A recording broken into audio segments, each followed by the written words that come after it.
Hello and welcome back to the Gayming Podcast Live. I am your host, Mia, and we're here every 2 weeks to talk gaming stories, news, and gossip with your favorite content creators. Now, don't forget, you can keep with you. I'll start that again. You can keep up with all the latest news and features from Gaming Magazine by visiting us online at gaymingmag.com. But as per usual, I can't do this alone. I have a fantastic guest host today who is giving up much of their time to be here right now. I'm joined by the lovely urbanBohemian, otherwise known as Brian. Hi, Brian. Hello, everyone. Hi, Mia. How are you doing? It's wonderful. I'm having a Sunday fun day still. Yeah, long day for you today. You were up early today, but I'm up early, but I'm basically giving myself comfort food later for dinner, and it's going to be awesome. What time did you wake up this morning to get stuff done? 6:30. Oh my god! Like, wait, what is this? 6:30? Is that I know a time it actually does exist. 6:30 in the morning does exist. I promise. Don't look for it. It will find you. Okay, cool. Okay. I'm glad it's you because I don't get up until like 3 o'clock in the afternoon. That's a lie. I get up a little bit earlier than that, probably like 2 p.m. No, I'm kidding. Wow. It depends on the day, really. I stream on US time, so my timeline is also whenever the people in the US get up. I mean, as someone in the US, we appreciate it. We appreciate when we know anyone across the pond is streaming on our time because we're like, it must be so late for you. I feel that whenever my friends stream, I have to like stay up till the early hours of the morning just to like hang out with them, and I'm like, could you not stream any earlier? But time zones are time zones, I guess. So I'll just have to move over there eventually at some point. Just a quick reminder, by the way, for those of you joining us here live, you can interact with both the podcast both here. But, I can't talk today. Wait. It's just I can't talk today. You know what? For some reason. I'll say. You can say it. Just a quick reminder for those of you joining us live. You can interact with the podcast both here in Twitch chat and in a special dedicated section over in the Gaming Magazine Discord. That's like exclusive access. We love that. Indeed. Now I will tell you why I'm a little bit tongue-tied today, and it's because we have a super special guest today. Somebody I'm quite fond of, whose work has been amazing in the industry over in the time that she's been amongst the industry, and having somebody like this on the show gets you a little bit tongue tied. So I apologize in advance for that. It is, if you saw the announcement, it is none other than our Gaming Awards icon winner, Tanya Depass, otherwise known as cypheroftyr. Hello. Hey, welcome on, Tanya. Hello. How are you doing Brian, today? I'm sitting here trying really hard not to cry already. So isn't it exciting? I'm sorry, it's exciting. I've known Tanya a long time, and even I was a little bit like caught up by hearing this news. So it's really a wonderful thing to know that what you've done is being recognized in this way.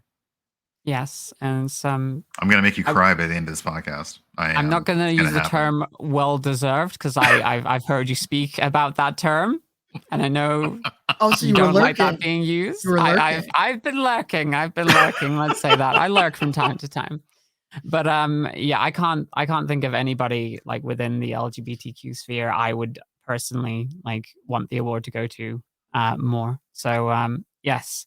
But how are you today in general? Like, how's today gone? I know you both had a long day so far.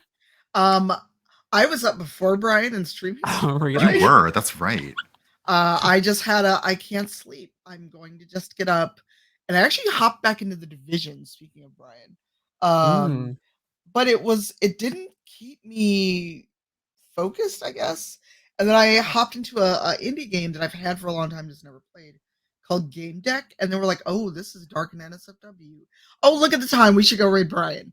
I love when games catch up with you like that. It's like, oh, this is more than I was expecting. Okay. Imagine Blade Runner, but you're stuck in the game, and then the first place we go is basically a virtual king club. It was Oh, like, interesting. so it's 6:30 in the morning. Okay. Well, all right. It may be a little much for 6:30 in the morning. It was. Truth be told. Yeah. It was. I was like, look at the time. Coffee would be great right now. I think that's a great sign that we should actually jump into what we like to call the weekly recap, where we go over all the games and stuff we've generally been doing recently. Actually, you know what? We'll continue on. Tanya, would you like to kick us off? What have you been up to recently? Gaming wise, I actually beside the game deck that I played this morning. I've been doing a little. What is a game deck? So basically, it's the name of the game. Oh, it's an indie game. So, but it's Game DEC. So basically, it's kind of like Netrunnery, very cyberpunk, where you go into the game to solve mysteries. So you're basically It's really interesting. It's very film noir. It's very cyberpunk. And had I not already played a couple visual novels where I'd been talking quite a bit, I probably would have done a lot. Because I went back to Tusk, a love story, basically the gayest of gay orcs. But it's an indie game. There's no voice acting. And so it's all text. And I read from this game for about an hour. And before that, I'd played the demo of Validate. And I can't wait for the final game. But that game came for all of us that are content creators. Oh, really? Oh my God, yes. Validate? I've not heard of this one. Validate, a struggling singles dating simulator. And there's one character who is a theater creative. And even in the demo version, the things that she says resonate with a lot of creators about just wanting to be able to create without having to worry about other stuff and how hard it is. And it was just like, I was not expecting to be psychoanalyzed by a visual novel today, but apparently that's what I'm going to get. Okay. Yeah, and it was really interesting watching Brian play this. Because I already had done all 3 routes and did the branches, so I've gone through the full demo. Brian had not. And that part, I get it. You're a bottom. I was sitting there like at home cackling because I knew what was coming. Validate is really it's a really well done visual novel, and it is not shy of including people of color, aka all people of color, and it's not shy from including queer storylines. So yeah, it's really nice. Oh, like I was just looking. I just brought up the Steam page for all the audio listeners. You just missed some of the gameplay there, but I'm looking at the Steam page right now, and it looks very, very definitely cute. There's a lot of POC representation, which is absolutely fantastic to see. And you say there's just a demo available right now? Yeah, you can play it on Steam right now. Oh, damn, that's awesome. No, there's going to be 13 playable dates. Yeah, they're going to write 13 playable characters into it, and they said that they refer to the storylines as routes, and they said there are going to be over 30 that they have planned now, and I can just see so many narrative branches coming out of that game. Hell yeah. Yeah, I am like, in terms of visual novels, I don't play them all that often, but when you find something special, I definitely want to like dive into them at some point. But it's amazing how many are LGBTQA focused. It's like indie bread and butter. It's like LGBT bread and butter for really is for indie devs. Yeah, it's great, absolutely fantastic. Brian, what have you been up to recently? Recently I've hopped into Tiny Tina's Wonderland, which is I loved Borderlands 2. Other Borderlands games, not so much. So I was really wanting to get back to the franchise because Borderlands 3 was good, but I skipped over it. And the fact that Tiny Tina's Wonderlands kind of adds a tabletop RPG element into the Borderlands system has made it a lot of fun to play. The references and the call-outs are just great.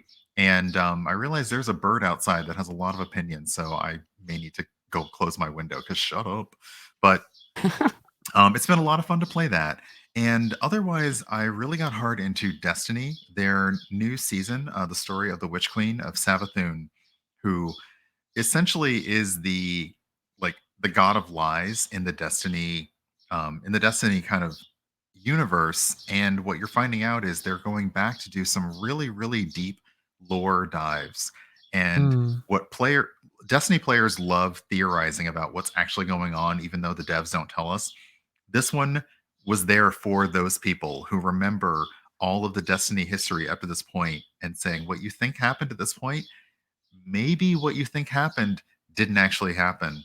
And the gameplay has been fun. I can always hop back into Destiny and I love it. I love that kind of like rug pull moment when they just Right. like pull out the rug from underneath you and say everything you think is the way it goes. Nah, that's not what happened. The not at all. lore has been lying to you this entire time. But yeah, I also played Tiny Tina recently with a group of content creators, some lovely content creators, including Ebonics. And that was a wonderful time just to go through and just like scream our heads off in that game. Yeah. Have you, Tanya, yourself, do you play a lot of the Borderlands series? Have you played Tiny Tina? Yeah. Yes, I need to go back and maybe pick a different route because I'm on PC, but I also got a PS5 code. And I don't know, like part of it is just that D&D player of I want to try every class. I want to do everything. Exactly. Yeah. There are a lot of classes. I think the only weakness about Borderlands is that in this, if you want to try those different classes, you will have to start all over again. You can't switch out your character mid through. So you really do have to do those first 5 or 6 chapters with every character to really decide which one you want to play. I feel that. Like I can't remember which class I actually chose, or even I can't remember any because I've only like dipped my toe into it, and I can't remember anything about the experience so far. All I know is that I was turning into like a spinning blade of death thing and just making things blow up. So that was fun. Like I just like the pretty colors and things that go boom. It's so What more do you Borderlands need is from like a game? Yeah. exactly. The Borderlands franchise is all that, and I know that our producer Robin is very fond of Borderlands as well. I think they actually sent him like a whole like mega like big old like It was deluxe version of it or something. It was from Robin that I learned that it was coming out because I didn't know that they were really going to make the expansion past that one-off DLC. And yeah, Robin let me know that the Wonderlands was coming out, so I kept an eye out for it.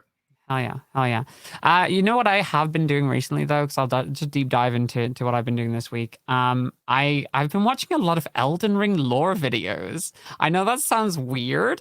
I don't know if have you both played Elden Ring? I played it. I'm very bad at it. But I think that's a given for most people, or just all very bad at it. Like I have watched so much of it that I know it's the kind of game that I would be hilariously bad at.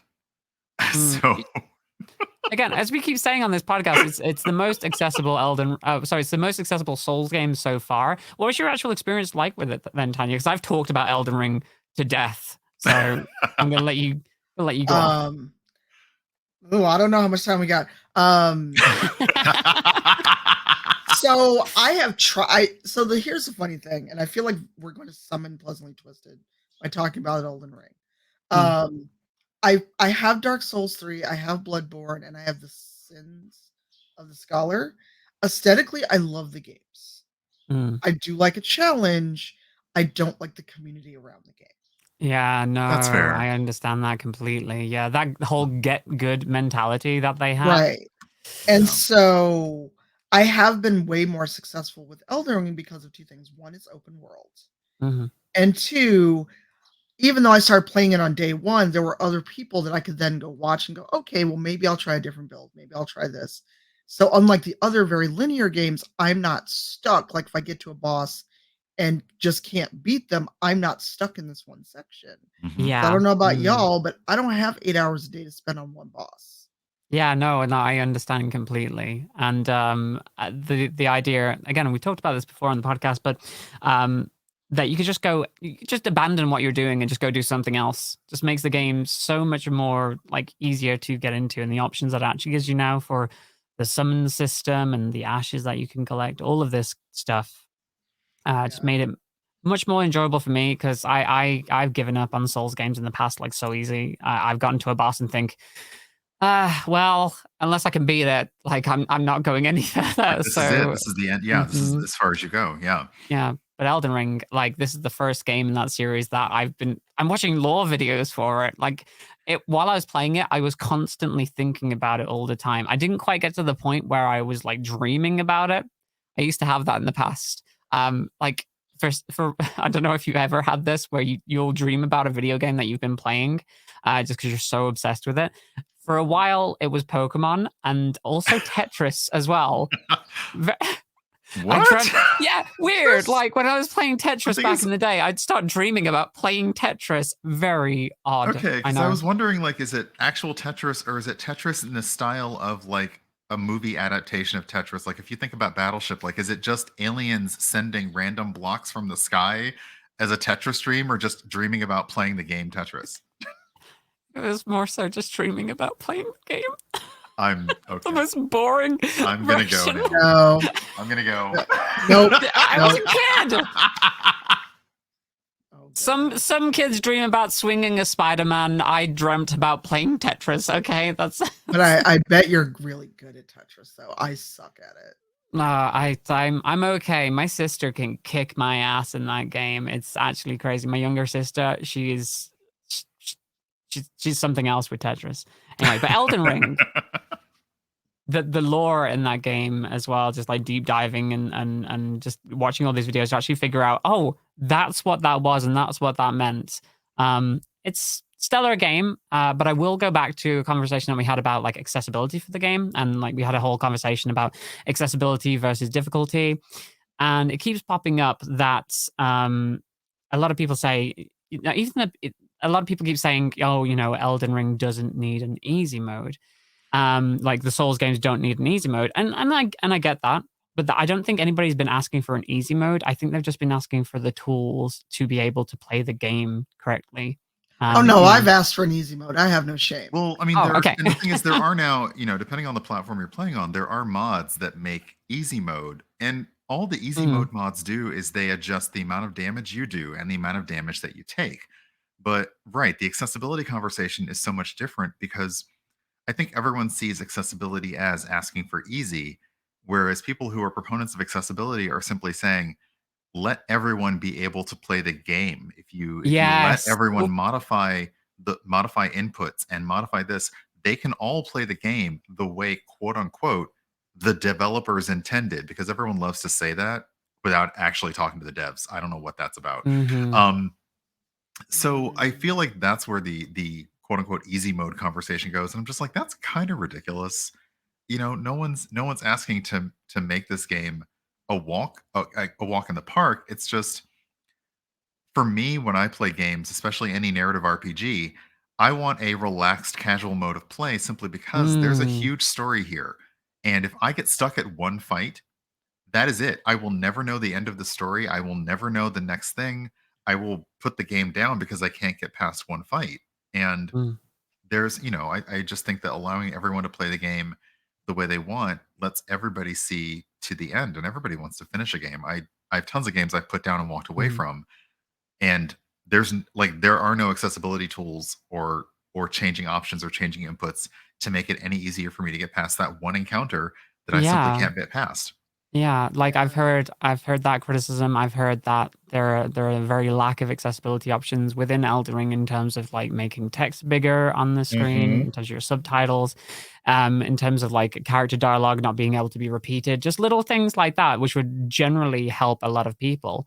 And I know for a fact that there are items in the game that can make the game easier for you, but it doesn't like front load these items. You have to go out and actually find them in the world, which I think is like a really dumb thing, because you have to go through that slog of, oh, this game's going to be hard until you get that thing, which for a lot of people is going to put them off in the first place, rather than saying, if you want it to be easier, here are some tools that we can give you to make the game easier at the beginning. And I think that would be incredibly helpful, and it wouldn't damage the experience, because I know that the director, has gone on record and saying like an easy mode would like completely fundamentally change the experience. Yeah, I know. Yeah. Well, so here's the thing, and this is me getting on a little soapbox. And this is for any game, not just Souls games. Mm-hmm. It's not like if they put an easy mode in, anyone is forced to play it. Exactly. Yeah. No one's like, the dude's not going to bust into this apartment and go, how dare you play in easy mode? Because, again, we're busy adults. Most of my friends who are at a point where they've got a PS5, Xbox, whatever they're playing it on, they have day jobs. They've got things to do. And even 5 years ago, I couldn't have sat here and spent, 5, 6, 7, 8 hours, because one, my wrists would probably fall off. And two, Blind Gamer Steve did a whole thread about how he had to request a refund and the way that people harassed him. He's visually impaired. Yeah. And, like you brought up, you can't change the text of the subtitles. There's no like reading out of anything. And so he's like, I literally just want to be able to play the game. I'm not saying give me an easy mode. Because people conflate easy and accessibility, and it's not exactly. Yeah. Right. And I think, people are not, they're not enough people who are understanding the accessibility conversation is allowing as many people as possible to play and enjoy your game. Even if, Souls games are notorious for being difficult and tough. But if you're basically you're oh goodness, you're blocking access to anyone to even be able to do that. Like, there are people who are happy to do that slog. They're happy to fight those bosses. They just want to actually be able to play the game. And that's, Tanya mentioned Blind Gamer Steve. He's not asking for easy mode. He's simply asking, let me access this game, and then I can do what everybody else is doing. Exactly. Yeah, exactly. Like those tools just aren't there to be able to do that. And that's all, a lot of the time, that's all that people are asking for. I will say, like, you said, like, they got harassed for that, which I'm not surprised by, because the Souls community can be incredibly awful a lot of the time. I read this, there's a tweet on Twitter which brought up this "Am I the asshole?" Thread. I think it's like this boyfriend and this girlfriend, that they were both playing through Elden Ring, and the girlfriend had gone through, she'd used like summons, she'd used like magic and stuff like that. And she got to the end of the game and beat it, and she was looking for, she told her boyfriend that she beat it, and her boyfriend was like, oh, well, you essentially played on easy mode, you didn't actually really beat the game. It doesn't really count because you used like summons and stuff. And it's like such a toxic mentality, unless you're like taking off all your clothes and running in with a single sword and dodging every single hit, you're not doing it correctly. It's horrifying. I honestly hope that you get. Everyone in that thread was telling her to dump him, because I mean, he was the one that posted it, right? He was the one saying, am I the asshole for telling her that? Yes, you are. Yes, you are.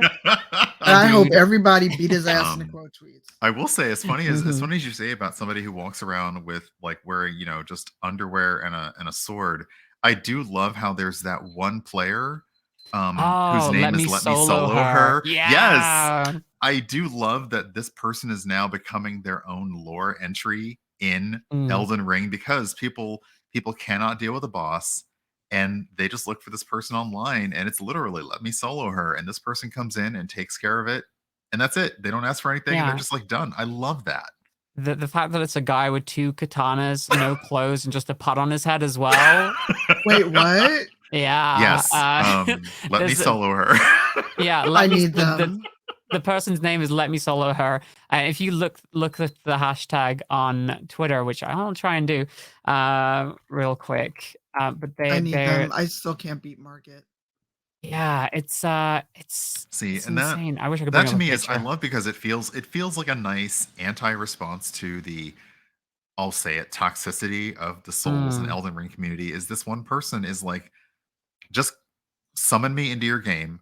I will take care of that one boss, and then I will leave, and you can continue playing. And that's like the joy of playing with your friends, like, in a multiplayer game. Like, yeah, we'll help you, and then that's it. That's all you need to do is get past this one boss. I think that's fantastic. I'm just going to bring up a picture. I'm very, very sorry, audio listeners, if you're listening to this podcast right now, but I'm just gonna show a quick picture just for Tanya's benefit. and the audience watching of let me. This is an artist rendition of "Let Me Solo Her." It's just Yeah. one guy with 2 katanas. One of them is a bleed katana. Just absolutely. Just goes into games next to the Melania boss specifically, and then proceeds to beat her for every single player, which is very, very wholesome. Yeah. Incredibly wholesome. And I think like that's. No, go ahead. Tanya and I talk over each other all the time, so I apologize in advance.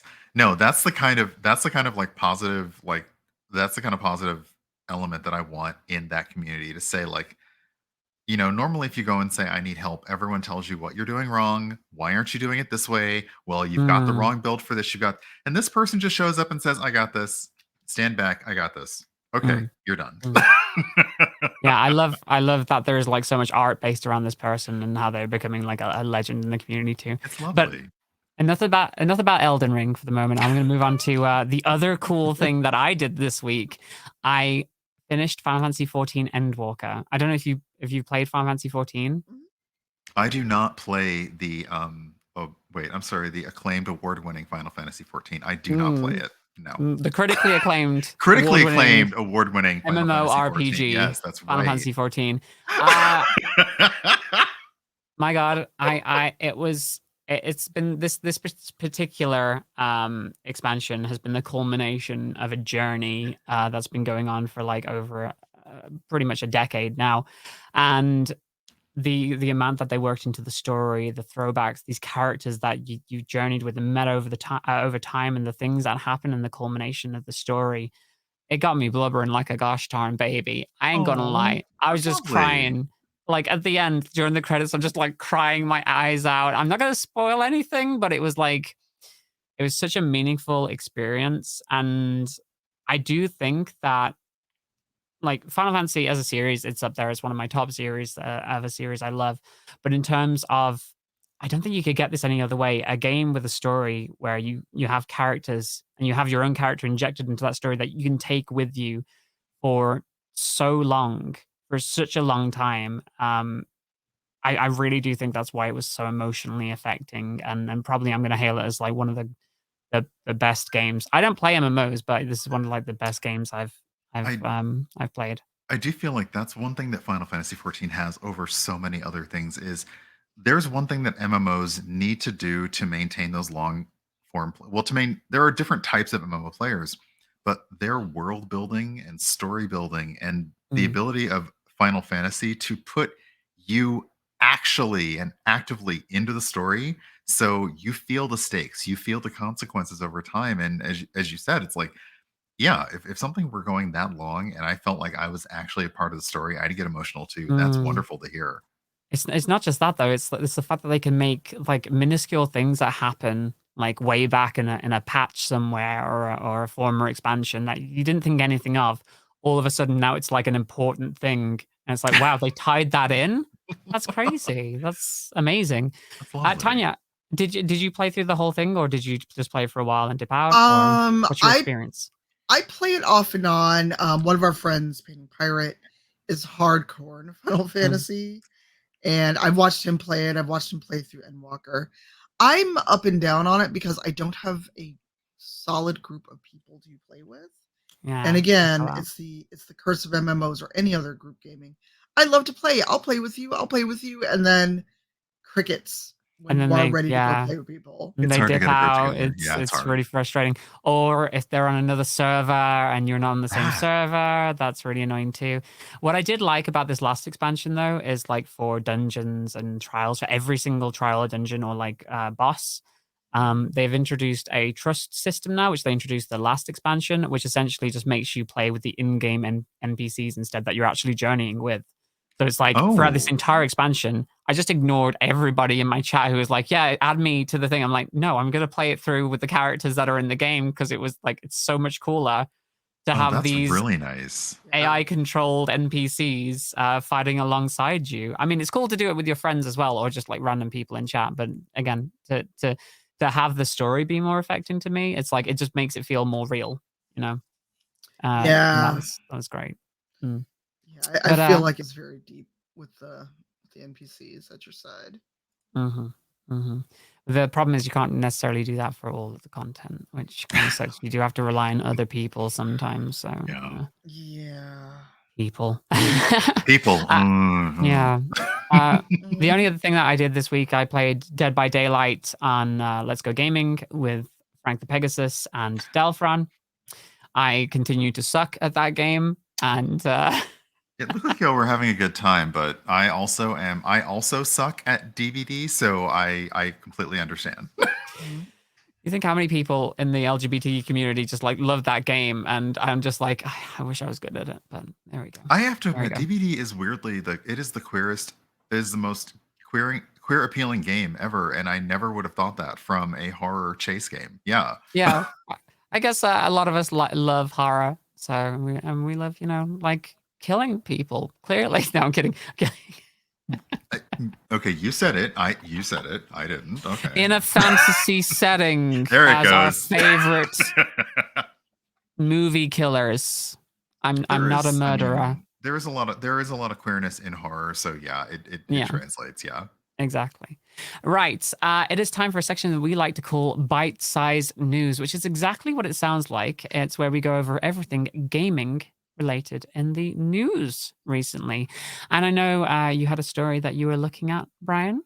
Oh, absolutely. So I've loved the first game. Arcade Spirits, The New Challengers, is releasing in May 2022. Arcade Spirits, The New Challengers is the sequel to Arcade Spirits. It is a visual novel. It takes place in an era where video game arcades never went away. And it does a really good job. The first game did a really great job of having multiple stories. You feel invested in the story. There are a lot of queer storylines. There are romance options. There are also non-romance options, which is kind of nice for a visual I heard novel. there's like friendship options in there too. Like you can basically be friends with everyone and decide, you know what, romance is not for you, which is kind of groundbreaking for visual novels. And the second game is incredibly wholesome. That's amazing. Like, you really do. It's really fun to play. And I admit, like, as Tanya mentioned, visual novels, if you're a streamer, it will destroy your voice, but you still have fun playing. It's, but I played a demo build of the second game, Arcade Spirits, The New Challengers, and it picks up right where the first one left off. There are legacy characters. If you want, you can import your choices from the first game into the next one. You can now make a rival. So you can basically have a rival where... And if do you get to customize the rival as well? You get to customize your character. Okay. You can customize your rival. You're both members of rival esports teams. And from what I understand, there is a chance for you to romance your rival. And from what I also understand, there's a chance if you are interested romantically in two characters, there is a polyamory option in Arcade Spirits and New Challengers. Have any other visual novels gone down that route? I'm not like overly familiar with. I don't know. But yeah, I think that that's a lot. They're bringing that in a lot more now. They're realizing it's interesting that you mentioned Tusks and indie games. Honestly, visual novels are where all of these like queer stories and queer developers are basically like, yeah, we're just going to tell these stories and make them as queer as possible. So I look forward to that. And what I most look forward to streaming Arcade Spirits when I do it is the developers, when they have time, they actually hang out and chat, and they will talk about Easter eggs in the game. They'll talk about the decision process in the game, and I want to say they guide your choices, but mostly they judge our choices. And that's what makes it a lot of fun. But I'm looking forward to that coming out next month. I am already brewing plenty of tea because reading through all those things is going to ruin my voice, but I'm going to love it. And yeah, I grew up in arcades. So the fact that you can kind of go back to that life where they never went away, even in this visual novel, I'm ready for it. It's going to be a lot of fun. It's so interesting how just in general, like again, like you say, the best medium to tell LGBTQI stories a lot of the time is the visual novel. Even if you think about I don't know, Life is Strange, for instance, I would say that's still a visual novel, but it's just like the fanciest version of a visual novel with good cinematography, and I'd say that.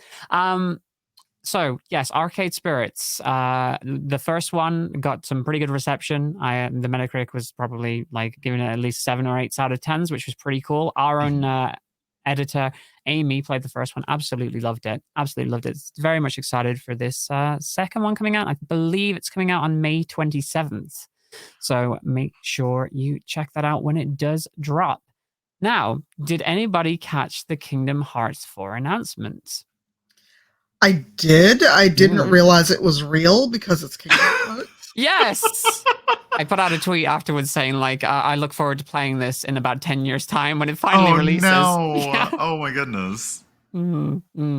So, the new Kingdom Hearts game was announced as part of, like, their anniversary event. Essentially, Sora is now in this amazing modern-looking world, has been isekai'd into what essentially looks like the real world. It's all very fancy, looks very, very nice, and, of course, has a bunch of Disney characters in it. Speaking of Disney, so I'm sorry. Disney's Air has come out of as trans, which is absolutely wonderful. This is I believe it is the son of, oh Lord, why can I not remember their name? Hold on, it's Charlie. One of the Roy P. Disney is the nephew of Walt Disney, and this Charlie is their son. That's how this works. Their father is the grandnephew, so it's quite the grandnephew. It's quite far down the street. Yeah. yes, there we go. But the Charlie has now, I'm assuming Charlie Disney has come out to say that they're trans and they do not support the Don't Say Gay bill, which is currently been passed in Florida. And I mean, it's very, very cool that a member of the Disney family has come out as LGBTQIA+, especially when you think about Disney's history with the LGBTQIA+ community. I know that Roy P. Disney has pledged $500,000 to the Human Rights Campaign as well. But this whole thing does seem to be a little bit at odds with what Disney corporate right now under current CEO Bob Chapek is actually doing. I don't know how much you know about the current goings on at Disney or the Don't Say Gay bill. As a British person, I'm horrified by it. Essentially, the Don't Say Gay bill is barring discussion around sexual orientation and gender identity in primary grade levels, which isn't necessarily like specific, which I think is the point of the bill. So essentially that just bars all conversations about, again, just anything that's LGBTQIA+, which is insane. Because they don't consider heterosexuality and those nuclear families to fall under this. It's really the way they're seeing it. It's the same thing that we had senators who would say the same thing about porn and adult materials here in the States. They said, well, I know it when I see it. And that feels like the same thing they're applying to the Don't Say Gay bill. And it's, I don't know. There's so much to be mad about, and I will try not to be just like a rage ball about it. But yes, this year so far for like queer rights has not been the best, with especially with Texas, and now Florida is getting in on the action. So that's fun. How does this relate to Disney? Of course, Disney has been reportedly. They put out a statement, which I probably should have gotten up to actually read. But essentially what the statement says is from Bob Chapek is they're saying that they would not go against the bill directly, but they would continue to move in a more progressive direction through the content they produce, be it movies or shows. And that's a bit of an odd statement to make, considering that reportedly after that, Pixar employees and another number of Disney employees have come out to say that they've been cutting out queer content from movies and films. Anything that I think, where is the quote here? Anything that features overtly gay affection has been cut out. So it seems to be at odds with itself, Disney, at this point. Like the things that they're saying do not make sense. No. I mean, Disney has always been in this weird place of there are so many LGBTQI plus people who gravitate to Disney, to their content, to the park. They essentially, I mean, you know, Disney loving adults is a whole thing. People who their entire lives, all they live for is their annual trek to Disney World. Anything that comes out, they love. And Disney is also a business that is primarily in Florida and has done nothing but donate and give money to conservative politicians. And the reason You're for that, sponsoring the bill, yeah, right? The reason it's for that insane. is it's less that Disney is anti-queer as much as Disney wants to operate in Florida without anybody looking over their shoulder. And now they're finally realizing you can't have both things. They're finally realizing that. And it's, you know, like this has been going on forever, and they do that. They say, oh, we love our LGBTQIA plus employees, and then everyone's like, but what about this money? Yeah, but we love you though. Isn't that enough? So we yeah, put out, you know, this Pride collection every single year, and you know, a percentage of that goes to LGBTQIA gotta get those rainbow charities. ears, you know, come on, like It's so rough. I've never been like a big Disney person. I grew up on like the original Disney's of like Marie Antoinette and the Mickey Mouse Club. But I've never been like, I must go to Disney World and my life is over if I don't go. I've never been that person. I have like a couple Disney things. But for me, it's you know, the evil turf wizard came up the other day, and when we were talking about a similar thing of yes. I can't in good conscience keep supporting Disney, because even if they give this small percentage to queer groups 1 month out of the year, which is the other rainbow washing of corporations every June, I can't overlook that. I can't overlook the evil they do by donating to these groups with the one amount they give, which is probably a pittance compared to what Disney brings in every year. it is. And yeah. And also, you know, supporting a bill that literally wants to legislate us out of being present and existing. How do you in good conscience still support Disney at that point? How? Yeah, true. You know, Definitely. Very much so. It's go ahead. Sorry, go ahead. Sorry. No, No, you go. I think from that's what I appreciate. I appreciate the people who are unafraid on social media, who are working at Pixar, they're working at Disney, they're working in these studios. They're unafraid to simply say, yes, we tried to put this content in and they said no. And that's all. They're not naming names, they're not doing anything. They're simply saying, we actually tried to introduce more queer content and they said no. So Disney, Pixar, Disney Plus, ABC, Marvel, all of it, which as a big comic fan, I'm like, ugh.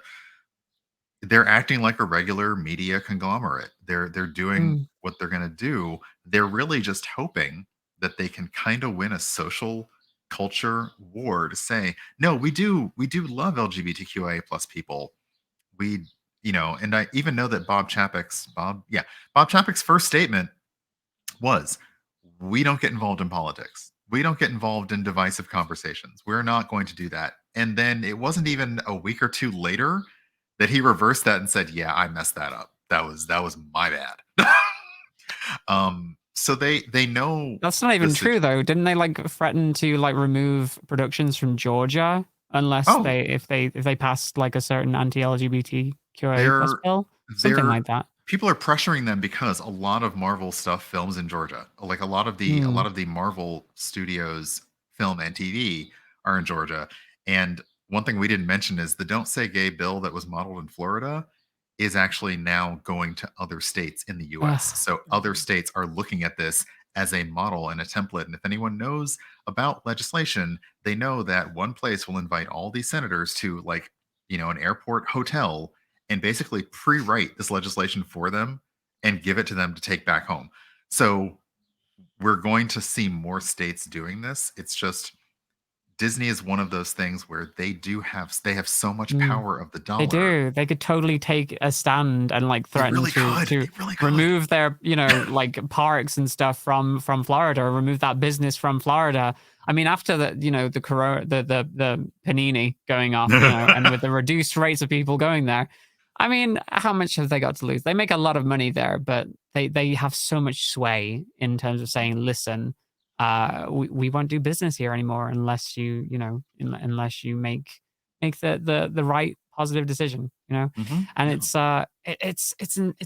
insane to me. It really does, like, Disney feels like it wants to have its cake and eat it too, essentially. Because they just want to placate everybody in the situation, because of, with the aim of getting the most money in, rather than doing what should be the right thing.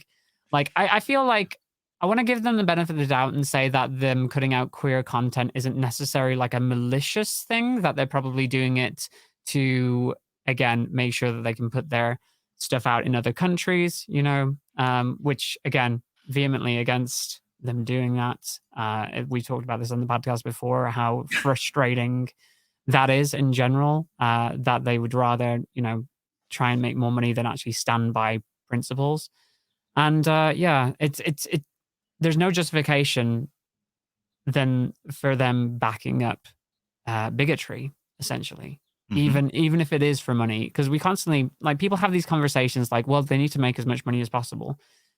It's horrifying that people will justify that and then look over putting money ahead of people's, like, human rights. It's like, well, at the end of the day, money is not the be all and end all of anything. Yes, making dollar is a thing, but it's unbelievable how many people have been brainwashed into thinking it's the most important thing over everything else.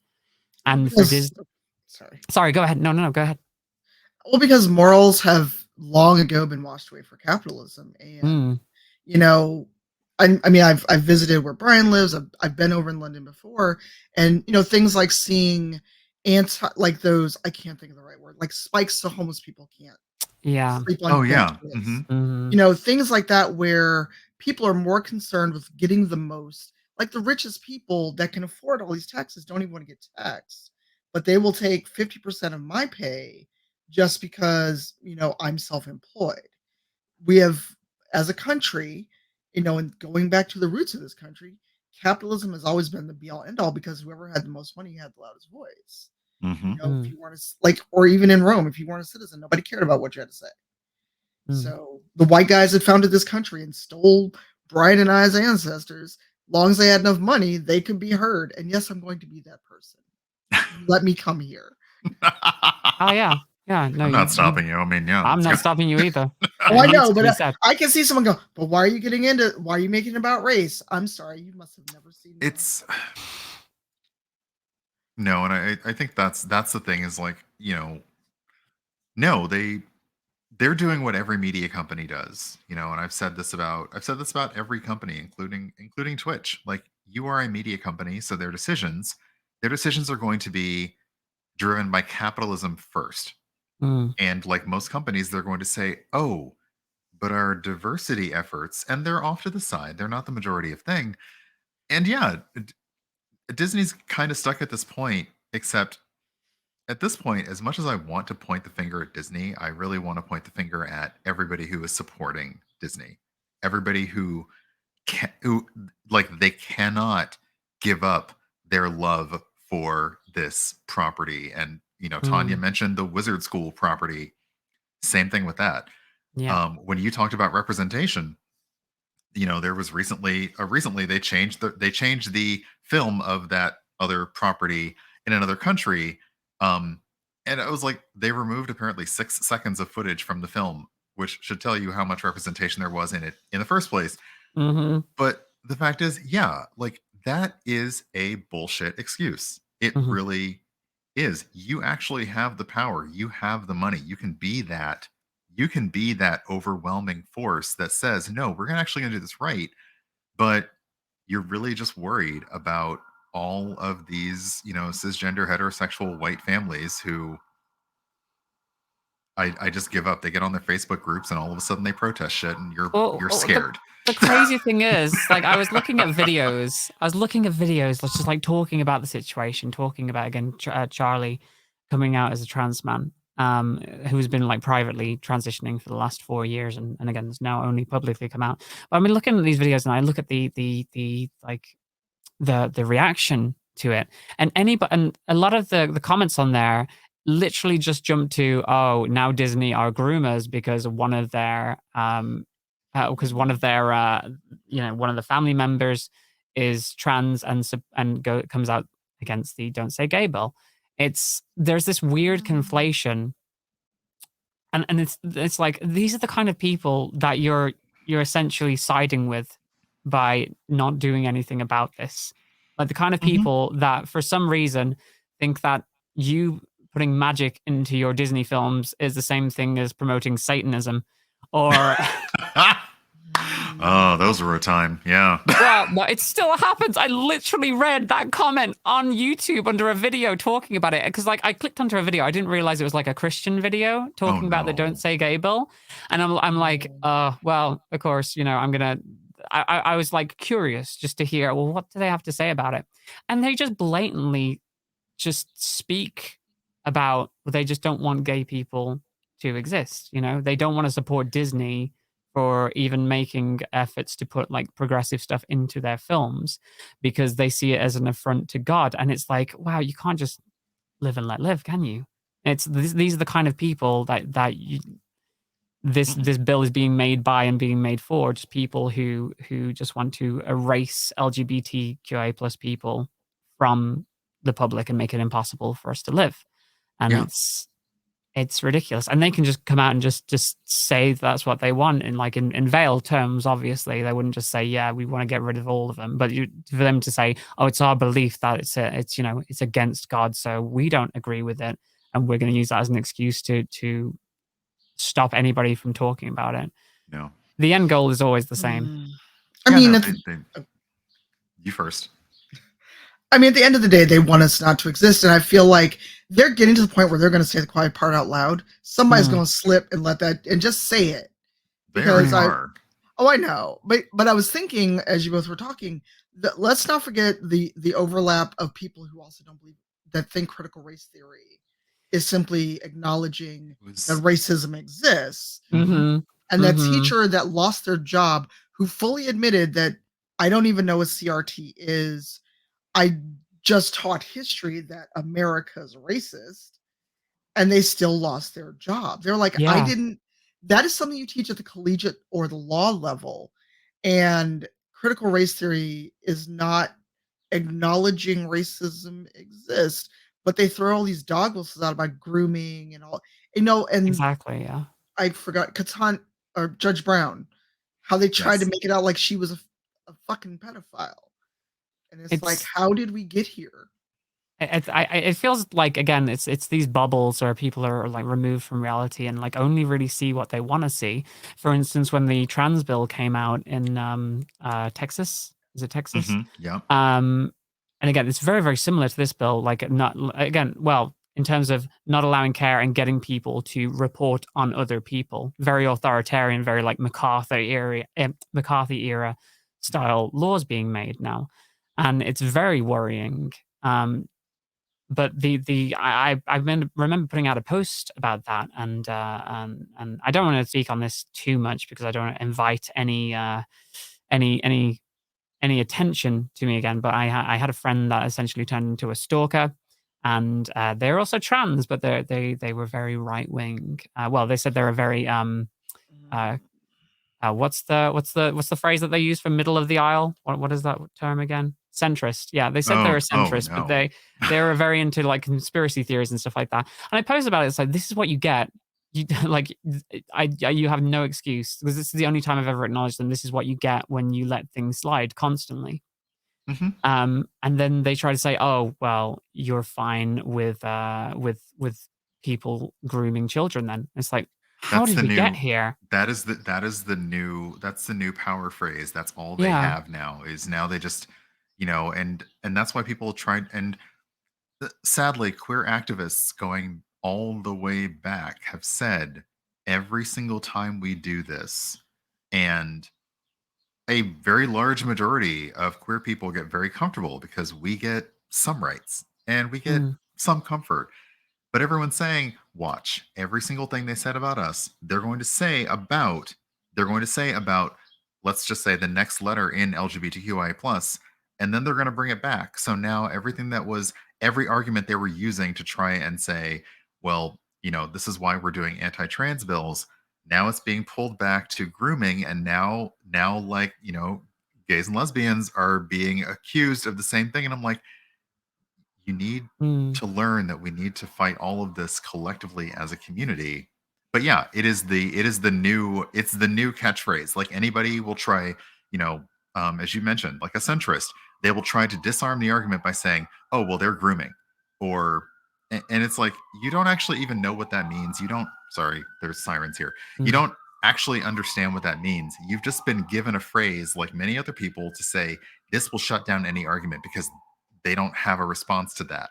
And I'm like, yeah, they don't have a response to that because it's not true. But what makes me so sad with this situation in general is like just thinking of the examples of what could happen in terms of like somebody, like a child, even if they just ask their teacher, like, why does my friend Jimmy have two dads? That teacher not even being able to like explain that situation to them. Like that curiosity that's there, just even explain, okay, sometimes, some people have mummies and daddies, some people have daddies and daddies, and other people have two mummies, and that's okay. Not even being able to like say that now, it is essentially just erasure. And it brings me back to Charlie. Like Charlie Disney said something. They're actually a teacher themselves, and they said something in particular they were talking about in the article that we've got up on Gaming Mag. They were talking about how when they were growing up, and I can definitely relate to this, when they were growing up, they didn't have any like gay or trans role models, which made them feel like they were wrong. And it does feel like they're trying to get us back to this point where we're buried and we can't even be talked about. And so people will essentially be fumbling in the dark again, not knowing who they are, and just thinking the amount of pain that's going to cause should set off so many red flags for people in general. But I think the point is that they don't care. And it's sad. But I guess like I can't do very much being in Britain, but I'm really hoping that if you are watching, you are listening to this, that you do what you can in order to make positive change in the world and like push back against these horrifying laws and bills that are now being pushed. But hopefully Disney will take some actual action and make some proper moves with more of their employees speaking out against it, of course. But for now, we will move on. It seems like really weird. I'm going to go into an ad read right now after all that, but let's lighten it up. Hey, let's do a capitalism. Let's do a capitalism. Come on, well, this go. is a fun LGBTQIA plus capitalism, because did you know that the pages of Gayming Magazine are coming to life this July in New York City? That is right. You can join 6,000 of your fellow gamers with a Y at this unique convention that celebrates all things queer geekery, from streamers to indie games, AAAs, cosplay, and even drag icons. There's going to be something for everyone, so head on over to gaming.live to find out more and grab your tickets for this July and join me. I'll be there at Gaming Live. It's going to be a fantastic time, and I hope whoever can make it down does make it down. It's going to be a lot of fun. Now, we did have one more story, which actually neatly links directly in to the next part of the podcast. Right, Brian? Oh, do we? Oh, wait. What's happening this year? Something happening this year? There's something happening this year. Oh my goodness, there is, right. Actually, this year's Gaming Awards, 2022. I mean, there's a reason Tanya's been here this whole time, right? And Tanya has won this year's Gaming Icon. Yes. The Gaming Icon award is given to an individual that has significantly contributed to furthering the status and increasing the visibility of the LGBTQ plus community in the gaming industry.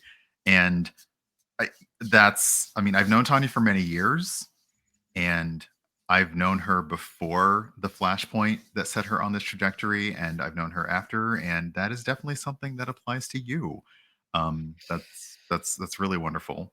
What you're doing with your nonprofit, I Need Diverse Games. The fact that you've been streaming on Twitch and that you continue to bring more content.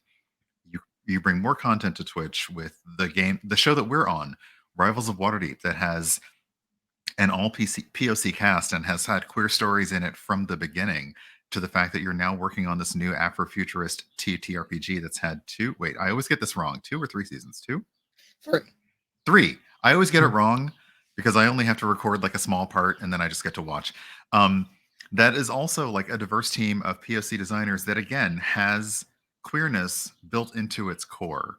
And this is something that I can't, if somebody were to ask me like who is deserving of this honor, there's no one I could think of other than you. So that's wonderful. Like I don't know that many people, so honestly, that's, I'm kidding. I'm kidding. Look, okay, I'm gonna call only you. I get to look. The sad fact is I'm looking at my phone because I'm waiting for the texts that are just threats at this point. But congratulations on that win, Tanya. And the gaming awards are taking place next week, Monday, April 25th Yeah, in London. it's Oh my a week gosh. on. Yeah, week on Monday. A week on Monday. Yeah. Yeah. A week tomorrow it is taking place. Yeah, it'll be very soon for if you're the audio listener, listen to this. It's literally going to be next week. Yeah, it's going to be amazing. How did you feel when you found out you won gaming icon? Shocked. Also, I don't know if Robin told you this, but I was actually streaming Elden Ring Oh, when I got the really? DM about it. And Robin I had did to not tell me catch that. myself because I was in the living room, I was streaming Elden Ring, and then I saw the friend request. And I thought it was about something else related to the gaming awards. I'm like, oh sure, why wasn't I not Discord friends with Robin already? And then I paused, I said, hold on, important DM, gotta look at it. And I had to catch myself because I almost blurted it out because I was live, because it was shock. Uh-huh. And then I was like, I'm live, and let me know when you're free because of our time difference. At that point, it was 7 hours. I was like, as soon as I'm wrapping stream, I'll message you. And I'm just sitting there like, really important DM. I have to come back to it later. Let's go play Elden Ring. And I just sit there. I was on console, so luckily no one could see me because Brian knows I have no poker face. And this continued the trend of getting really important, awesome news while live. Because the documentary made about me, I got the call. I had literally gone live, and 2 minutes into that, I got a call going, "Hey, are you free?" And I'm like, sort of. And so I wandered off to another room in the apartment, and then I had to come back and act like everything was totally normal. Because of course people are like, "What do you mean? Is everything okay? You got a phone call?" Like, it's fine. It was just something I couldn't let wait until after stream. And then for 6 months, I had to sit there and not say a word about this movie. And I sit on this for about a month. That's awesome. Yo, so we're actually going to be jumping into an interview with you shortly. Are you're going to be coming out, right, to the Gaming Awards? Yep. Yeah. I arrive Saturday. Absolutely fantastic. Oh my goodness.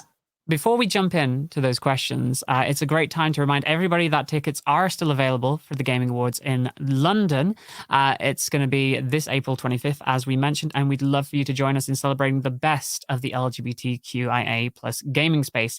You can grab your tickets now at bit.ly/gaming with a Y, GAYMINNG, awards, TIX, Gaming Awards TIX. It's a very interesting URL there. But we absolutely look forward to seeing anybody who comes.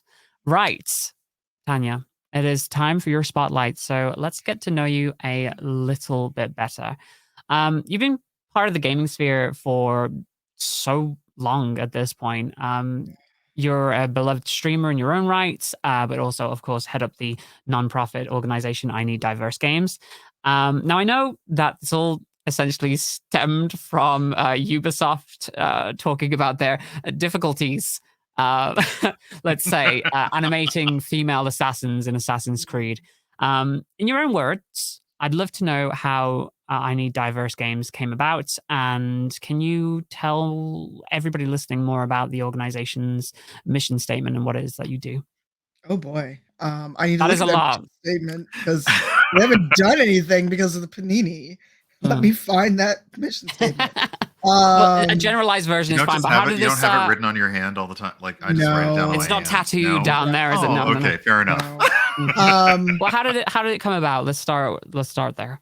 So earlier in 2014, I'd gone to GDC with a friend that wanted to get in the industry. And I met some people who later became friends who make games. I met Monver Air, who was still working at BioWare at the time, met a bunch of people. And a lot of the games, and also I followed E3. I hadn't gone at that point. And later that year, because I think it was October 4th or 5th, I'd have to find it. We started seeing news of games that were coming out like for the holidays, and it was the same like scruffy white dude that got the girl, saved the universe. And I'm like, come on, y'all can't do better than this. And there were no people of color, there were no women protagonists, definitely no one who looks like me, or or like Brian, or like you. And it was just like, I'm sick of this. I need diverse games. And I threw that on some tweets. And shout out to my friend Mickey Kendall, Carnithia on Twitter. She has always had a higher profile than me on Twitter. And she tweeted it out both to get people seeing it, but also, I appreciate her for this forever, to make sure people knew I started the hashtag. And she was like, don't get it twisted. This is where this came from. And the right people saw it. It was very lightning in a bottle moment. And unfortunately, that other evil thing was going on in gaming at the same time. Yes. Yeah. But that had nothing to do with my that had nothing to do with my tweets. I did not care that they existed. I just knew that they were like the dark side of gaming, even more than usual. And it was like lightning in a bottle, right time, right moment. People picked it up. They wanted to have the diversity conversation, and I had that little conflation of, oh, well, you're fighting against GG. I'm like, no, I don't give a fuck if they exist. I mean, I would care later because they harassed me almost off the platform. Yeah. And just, I'm ornery. Again, Brian has known me a real long time. I'm an Aries. I'm very ornery. And the minute you tell me I can't do something or I don't belong, I'm going to dig in as much as I can, and I'm not going anywhere. And so from there, it just, kept snowballing. People used the tag. It trended. And it started on my personal account, so eventually got its own Twitter, its own Tumblr, its own grown-up site. And then the not fun part of the story that I don't know how many people know this, I actually lost my day job. I came back from Gamer X3, came back, got fired the day I came back, and went back home and said, you know what? Everything's been pointing toward me trying this to be a full-time gig. I'm going to try it. And I gave myself till unemployment ran out, and people were like, no, this is important. We want you to continue doing it. And then I had no day job to shackle me. So my Patreon got to the point where I could pay my bills. I did consulting, I did streaming. And then about a year later, the nonprofit was born. And then it became a not-for-profit, because running a nonprofit during a pandemic is a lot. And a lot of the people on the board, we're all trying to survive right now, and there's nowhere to go really. I know PAX is happening, and we were invited to this year's PAX East. I didn't feel that comfort even before I knew about the award, and I didn't feel comfortable asking people to go. So our mission basically is to get people access, is to help people of color, queer folks, also that word intersectionality, because look at us, we're queer and POC. Help people get in the industry, because the biggest issue is access. For those who don't know, going to the Game Developers Conference, if you want to just buy a badge, it's $2,000 US just for the full week. That's not counting your flight, your hotel, eating out 6 days while you're there. And if you have to eat near the convention center, that is your whole budget. And even if you share a hostel, you're easily looking at $5,000 to $6,000 for a week of professional development. So at the very least, we can give people badges to GDC. We try to monetarily support folks. We did a thing where we gave out micro grants just recently because people have been super kind and not canceling their Patreon. And so also the IRS does not come and take all our money. We're like, here, please take money. Please take money. We gave out grants to streamers. And so basically just trying to get people in the industry and give them access to the resources they don't have. Oh, yeah. That's awesome. Goodness. Yeah, in terms of, Brian, you had a question to follow up on that? I think, it's how, I guess, since you've entered this space, how would you say gaming has changed? And this is a tough one. How much more work needs to be done in terms of creating truly diverse experiences? When we all have day jobs and we see the image of the glacier. Yes. the top of the glacier above the waters, how much work has been done and how much is shifted.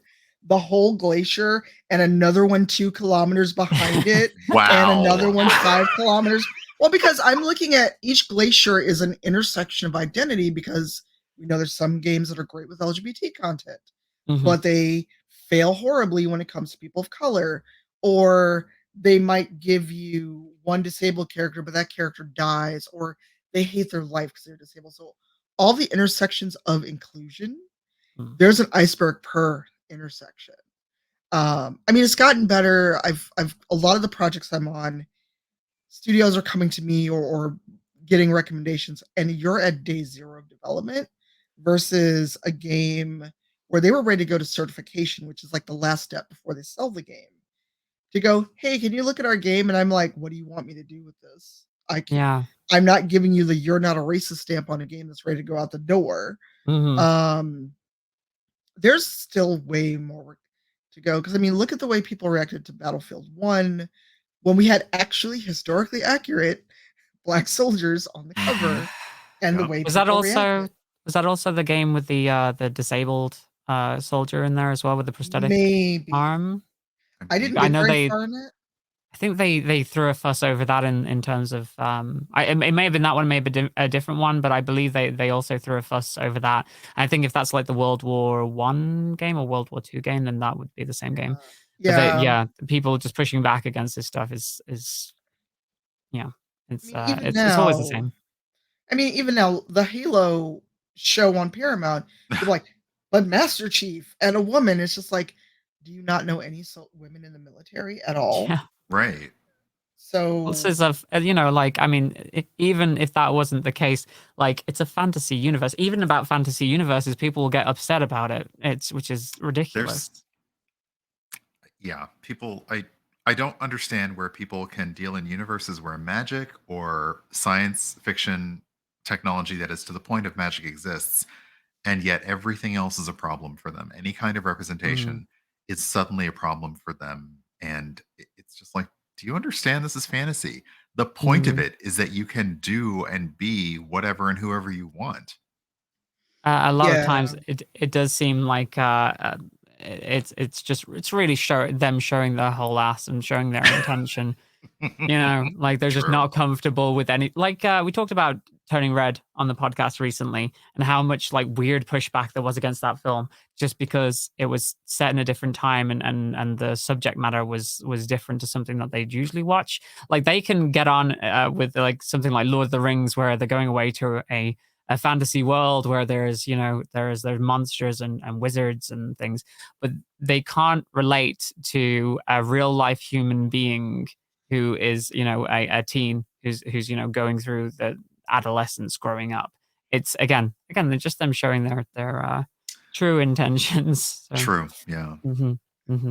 I will say, just to follow up from what you're saying, the only thing I'm thankful for now is that we don't have the same shaved head white guy on the cover of every single game. Because I know for a while back then, it was just, again, like you're saying, it's the same person over and over again. Every scruffy white guy protagonist with the same gravelly voice all the time. And it was like, how many times they're going to get the same voice actor and the same concept artist to do these covers? Like, same white guy, slightly different face. That's I'm glad we've moved on. We definitely haven't moved far enough yet, though. And like you say, there's so much work to be done. And it's just fun to think about the glaciers, honestly. Hold please. I just found you an image. Oh, and I use this. Oh, and I use this in. That's a big old link. Hold on. That's I'm sorry right now for the link. Oh wait, hold on. I will try and get that up on screen. Oh no, that's a big old link. Sorry, but just for the yeah, I'm not. I think it might have cut it off actually. For the audio listeners, when we can get it up, you can talk us. Oh my god, through that. You can get it up. I'm not sure. That kind of podcast. Hold on. Wow. I mean, not on Twitch anyway. Definitely not. There's a better link. There we go. Image. Wonderful. Let's see if I can't. Oh my god, you let me come here. I'm so sorry. Oh. Yes, the collage. The collage. I see. Just let me get this up for you. Yeah. So for our audio listeners, why don't you tell them what we're looking at here? It's a lovely, lovely collage, and I know that this is an assembled collage of protagonists from video games over time. And what we're honestly looking at is a collage of white men. Some of them may be shaven head, most of them are grizzly, beardy, but it's just a bunch of white dudes. Yeah. It's just a bunch of white dudes. Yep. Literally approving the hashtag right there. Although technically Ezio's not white. I was going to say there are, I would say, white and white passing men in here, but the fact is, it is 100% men. That's the thing. At the time, if anybody was questioning, like, why does I need diverse games need to be a thing, just send in this image and be like, really? It's a staple in a lot of my early talks. And when I spoke at Ubisoft, because I got a chance to speak at Ubisoft, and I was like, so this is all your fault, right? I get that completely. That's awesome. Now, moving on from I need diverse games for a second. Then you also, of course, are a streamer. You stream your own content, whether it's playing games or I know you play. Sorry, excuse me. I know you play a lot of the Assassin's Creed series. You play a lot of fantasy games, and you also collab with other creators on shows like Rivals of Waterdeep. What is your favorite kind of content to actually create? Like, what brings you joy? What is the most fun for you? So it's a toss-up between tabletop, and then doing things like mini painting. And I don't know if DJ Knight's still lurking, but this is all his fault. I've gotten back into 3D printing because there's now a printer that self-levels. And if not for that, I wouldn't touch a 3D printer ever again. But something I like switching between creative stuff and sometimes just sitting and chatting. Although sometimes with that, I'm like, I'm up early. I'm just going to get on stream and talk. And weirdly, those are like the streams that seem to get the most people and the most engagement. And I'm like, I'm here with coffee and I'm mad about something I saw on Twitter, but let's go.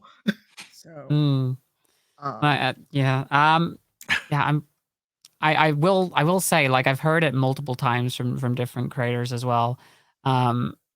It's the most engaging people, like, whenever, how best do I put this, when audiences, and I know there's a lot of frustration in this as well, audiences seem to interact with, again, I'm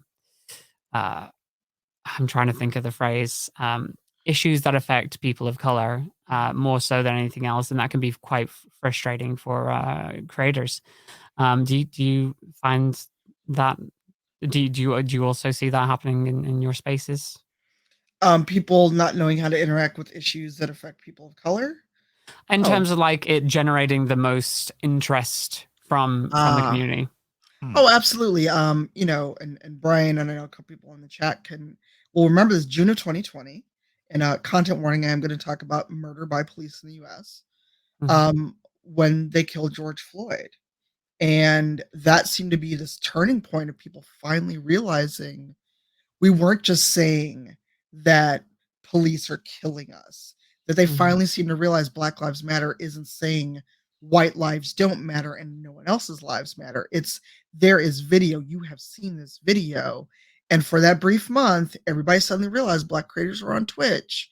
And, whenever we talk about, someone did a racism in our chat, somebody came in and called me fill in the blank slur, those tweets, those clips always get the most engagement. And people also, and we've seen Pleasantly Twisted talk about this, where people come in and like they want to see you drag people for filth. They want to see you get angry. And when someone comes in and do a racism, they want to be entertained by our anger and our hurt, but they're not there in those moments of joy. Because I can tell you the engagement over the award announcement is still not as high as the engagement over when I had a stalker on Twitch, when people come in and call me slurs or what have you. And that's the part where when we try to explain it, just ignore it, just block them. Spoiler, we block people all the time. someone's determined to harass and stalk you, as unfortunately all of us know, they're going to go out of their way to do it. Yeah. And people want the trauma porn over us as people. Yeah. They don't want to see us as humans. And when you say, hey, I'm a real person, I know Milady Confetti just tweeted about this too, where it's like all these wins I'm getting, those tweets get no engagement. Where's your joy for the things I'm doing that are really cool? But if I tweet and say somebody called me an N-word, or they said my cosplay sucks because I'm black, y'all will be all over that. Yeah, it's like I said, like it must be incredibly frustrating, and it's weird as well in the sense that, and again, I don't want to focus on this for too long, but there's definitely more that. Oh no, again, we can focus on it because Brian also has experienced this. I mean, we're prepared. Yes. We're prepared, but yeah, I definitely feel like. I definitely feel like there's more like platforms can do as well in actions that they're not taking in order, like, because I do remember that in 2020 they had like a month of showing black creators, and then all of a sudden they forgot about black creators again, which is very, very frustrating. Then when you saw this past Black History Month, where they did the enormous screw up as well with in terms of the lower the section that should have been highlighting people of color being hidden from view because it was so far down the page when people click onto Twitch. So there's so much more that these organizations can actually do, and so much more work that needs to be done. I'm assuming that you feel the same way. Yeah, but I want to give Brian a chance to talk to. Otherwise, because I will go. Oh no! First off, you're the guest here. I'm just a co-host, but no, I absolutely agree, and it's very obvious that there's still a lot to do better. There's still a lot to overcome. And, if we talk about Twitch as a media production company, they still have a lot to overcome. And it almost harkens back to our conversation about Disney. They're almost working under the same like specter of capitalism. They're doing what they feel is appealing to the best audiences. And then only when it can be a feather in their cap to appeal to diverse creators and the audiences they bring in, they'll do so. But they'll only do so for about 30 days. And then, it was like, it's kind of a humorous thing in that 2020, like we'd already had February in 2020, which is in the United States is Black History Month. But all of a sudden, in the summer of 2020, Twitch once again had to realize, oh, shoot, Black people exist. We got to platform them because things are happening in the world. And then that's it. And as you also pointed out, this past Black History Month, this past Women's History Month, Twitch is not learning the lesson that they need to do to.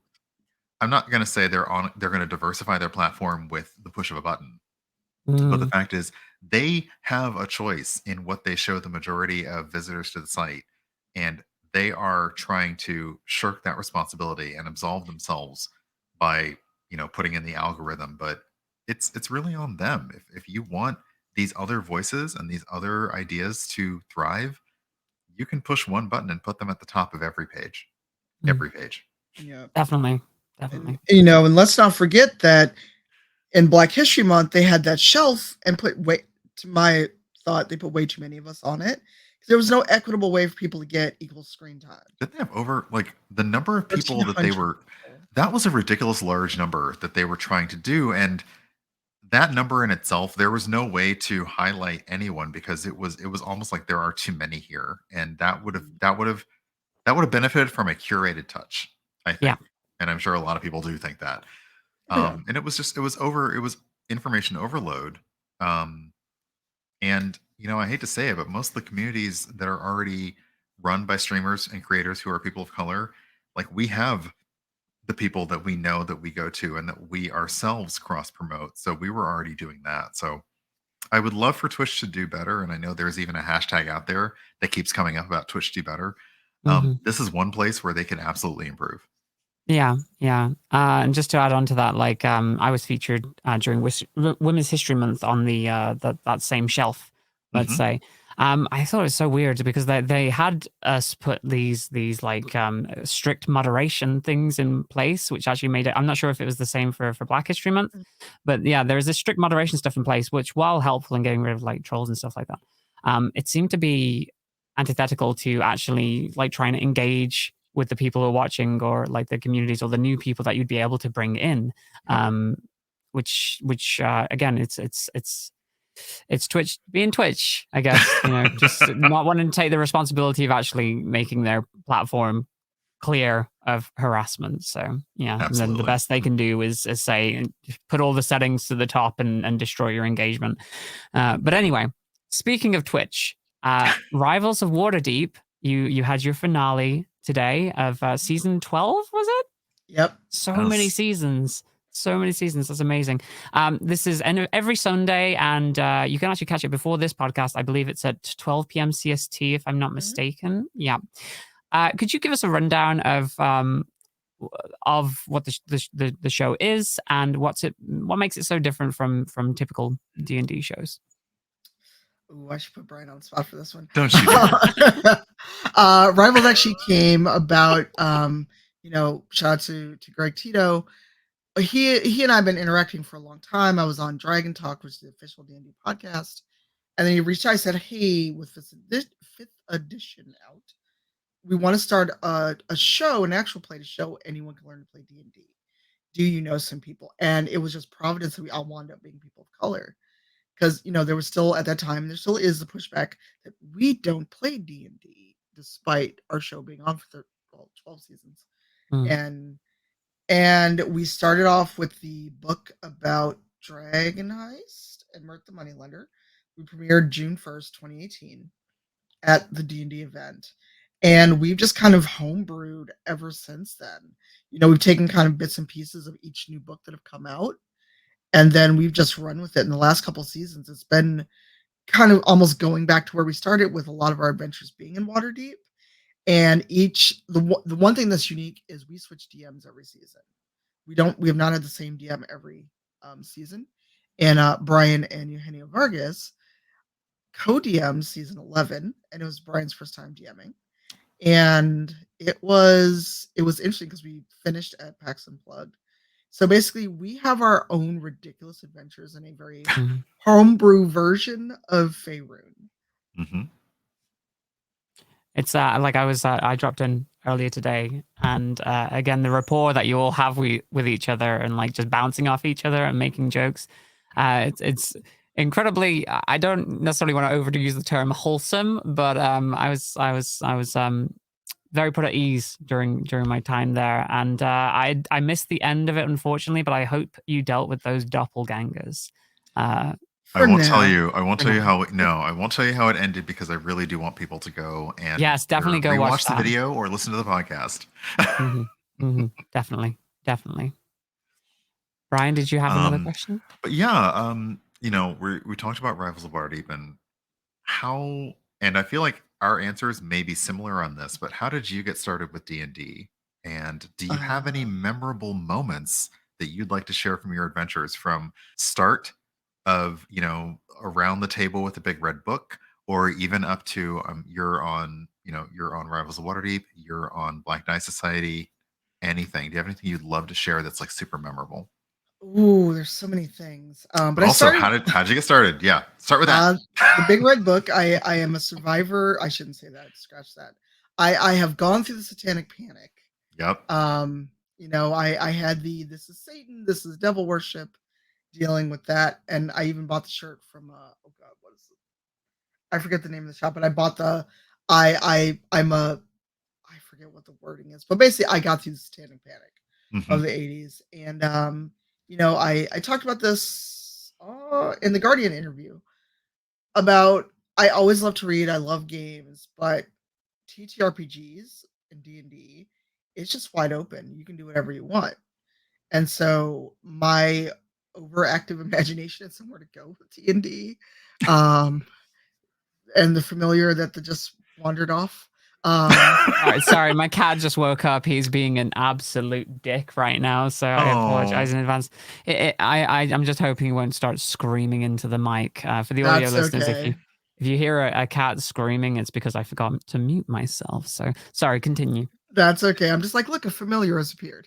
And I played through 3.5. I was actually in a 3-year long actual campaign of 3.5. I went over to a friend's place, had a character die, played with another character, got to level 22. Wow. Yeah, we played from 1 to 22. We were gods by the time. That's amazing. And then I fell off because as D&D grew in popularity and it kind of got out of the, you're playing in mom's basement. This isn't something the cool kids do.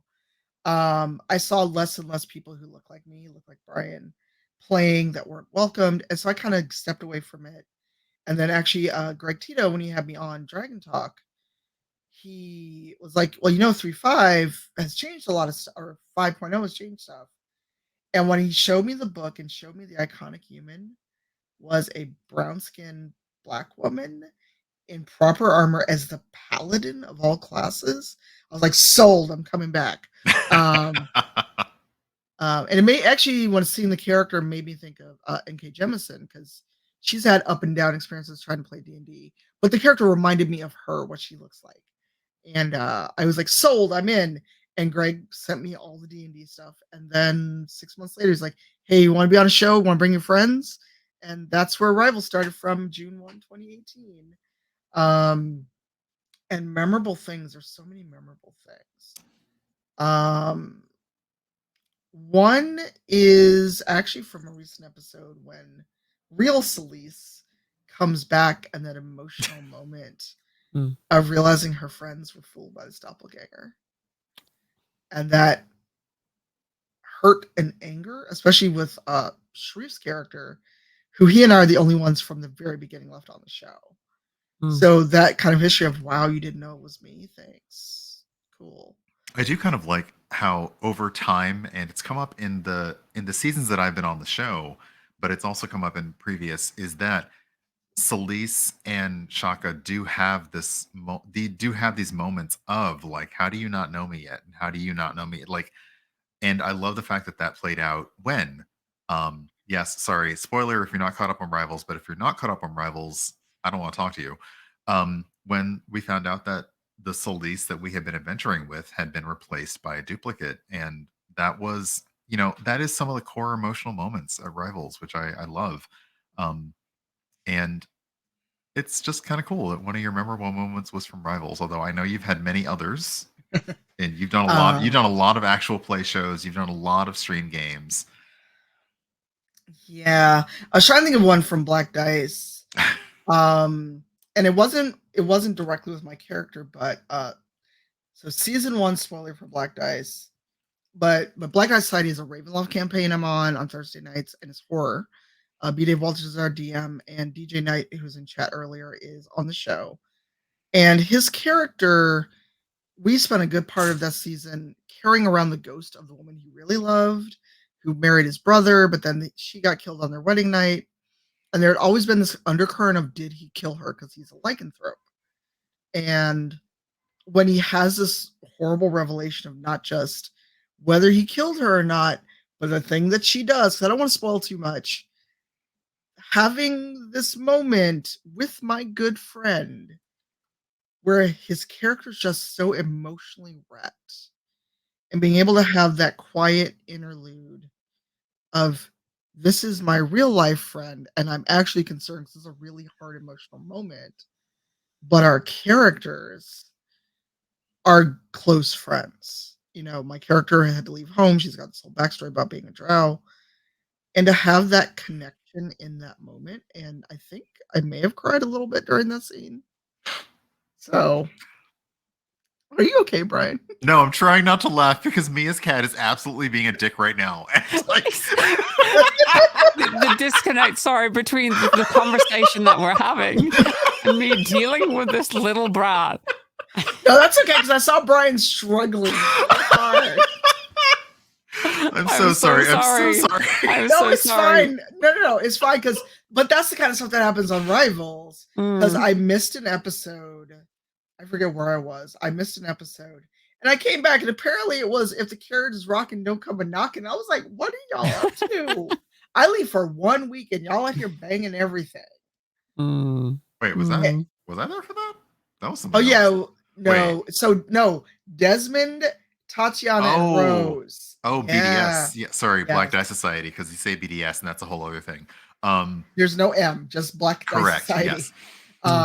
Yeah. But I was gone a week, and I'm like, because everybody's like, "Oh my God, you watch it," and I watched it. I'm like, how did we get here? And then B Dave, because he's B Dave, said, "Oh, every time you've either not been here or not been around, I very intentionally made this character not be around your character." Oh. Because we found out later she was the one I'd been looking for all this time. I like when DMs are able to do that in campaigns. That's lovely. I will say, it's quite refreshing to hear that you like with these certain stories, because my D&D knowledge is very limited and my experience is very limited. I've done like 2 one-shots. One was an introductory little thing, little adventure to try and get me into it, and I really haven't played anything else. So the idea that you can go on these adventures but also have these really affecting moments for characters too is so appealing. And especially and I know, I think when you were doing the recap earlier today, you talked about potentially like content warnings for this character, and their feelings about being replaced, and you know that's okay to have those feelings too. And it's just really nice to see that in like in that setting, and say dealing with these things that don't often get talked about even in media all that much. So it's great to see that. Yeah, I'm gonna sneak one more in that involves Brian. I gotta go. Nope. You can't nick that fan down. So when Brian and Henny were co-DMing, my character had a crisis of faith, because in the previous season she got the revenge she wanted, but it wasn't what she wanted. She got it in not the best way. And so in reality it was me wanting to get rid of Blood Hunter and do something else, because I wasn't able to really use Blood Hunter effectively along with the Paladin. And so we had this scene where my Paladin is a Paladin of Tyr, and part of getting her Ranger abilities was also coming back to Tyr. And the scene Brian and I had where he spoke as Tyr and came to my character initially as a child to see how she'd react. 1, it was really moving and heartbreaking, but 2, after we were done, he was like, "Oh, I didn't plan any of that." I'm like, "What?" And he still was like, "I don't know what I'm doing." And I'm like, "Here's the clip." We planned the outline. Like, I knew that we wanted to do a thing, but I didn't know how it would go. And it was one of those moments, and that's what I love about actual play, is that a lot of it is improv. You are able to improv, but you are supported by this rule system and this setting system. So we were able to go through and do that. And I'm really glad that resonated, first off, with Tanya, because I was just happy to be asked to be on the show, period. And it was nice that it resonated with our viewers. Yeah. I mean, so many moments, and definitely worth catching. When will Rivals of Waterdeep be back, actually? Shoot, hold on. There it is. I was going to look at the calendar. I forgot. Yeah, that's okay. I've got a handy tweet as soon as I can grab it. Awesome. So I know that you're also taking that love of tabletop role-playing into your own TTRPG with Into the Motherlands. This started as a stream on your channel, obviously, and you said it was in its 3rd season. You've done 3 seasons of it now? We've done 3 seasons. 3 seasons of it now. The book is still, obviously we're chugging along. Because for anyone who thinks, oh, I could just do D&D, but better, I dare you to try. We've got a team of not that easy. For those of you who are unawares, Into the Motherlands is also its now full RPG book. The Kickstarter was fully funded within 90 minutes, which is amazing, and raised an incredible $360,000 with a goal of just, I think it was 50K. That was your initial goal. Yep. First off, and an overdue congratulations. And can you tell everybody more about that project and what the future has in store for Into the Motherland? So what happened? It all comes back to Twitch, weirdly enough. I was talking to Twitch and pitching some ideas and going back and forth on 3 ideas I had, and they're like, well, there's plenty of D&D. You can throw a stick and hit fantasy. They were iffy on the Star Trek RPG, even though it's licensed. And then I was trying to do something with I Need Diverse Games because we have a Twitch channel too. They're like, well, that's a separate combo. And so we went back and forth and finally like, why don't you just tell your own story? And I was like, what? I'm sorry, who? And they're like, yeah, what's the story that you want to see? And I grew up on Star Trek. I grew up on Star Wars. And I was like, sci-fi. And they're like, okay, come back to us with a budget and how you do this. And we'll give you parameters and we'll see if we can make it work. Sat down with B. Dave Walters. We got a calendar. Then we got a calendar. We're like, oh, we need to start. We should have been working like a week ago. And we figured out what we want our basic story to be. We figured out the budget, reached out to some folks, figured out who was going to be on-screen talent, who was going to help write. That Bronze Girl wrote our first adventure in season 1, and we can kind of continue it in season 2. And as people were getting into the show and things like that, it's like, we could make this into a book. Sure, we could do that. And so in the middle of season 2, we launched Kickstarter, and it funded 90 minutes. And then I just like laid on my bed and cried because I wasn't expecting it at all. Because it's an all POC team. So I'm like, we're going to struggle to fund. I was fully convinced we're going to struggle to fund. And then it was like, okay, so this is happening for really real. Okay. And then as things kept happening, we just started fleshing out what was already into the show and fleshing that stuff out. So we kind of did a little of, we're getting ready for season 3, but we're also getting ready to put this book out. We're in the middle of talking to a publisher. Knock on wood, I may have an answer before I leave for London. And we actually just put out an update where we showed a very early draft version of the book, and it looks like a real book. And that did make me cry when Paladin got it to me. So amazing. I can actually grab that. It looks very good. Really, really good. And shout out to HTTP Paladin, who did that in about 2 days. I would be entirely lost if I tried to format anything.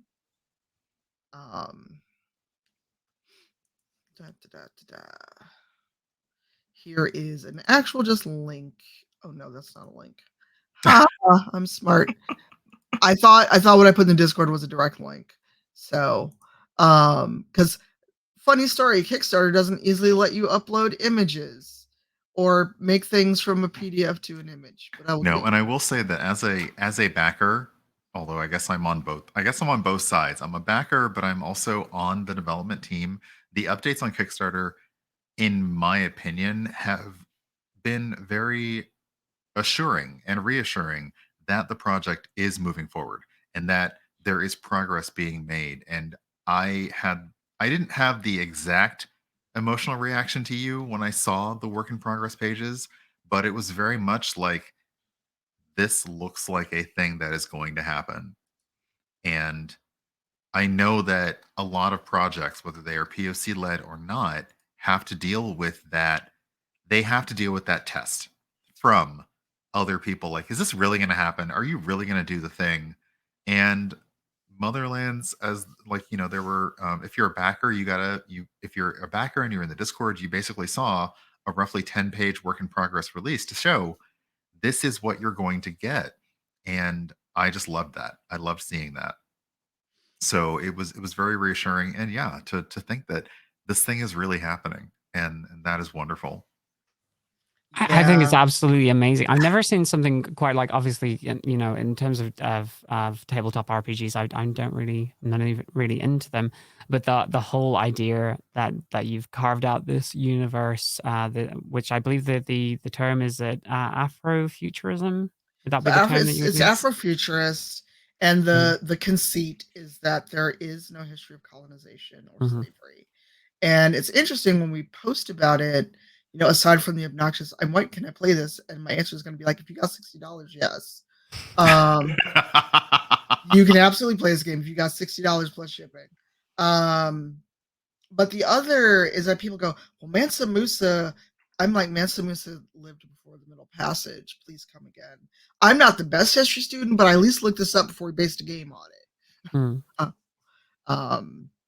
So it's just wild. Like, and that is one of the things that will probably make me burst in tears. If not now, then later.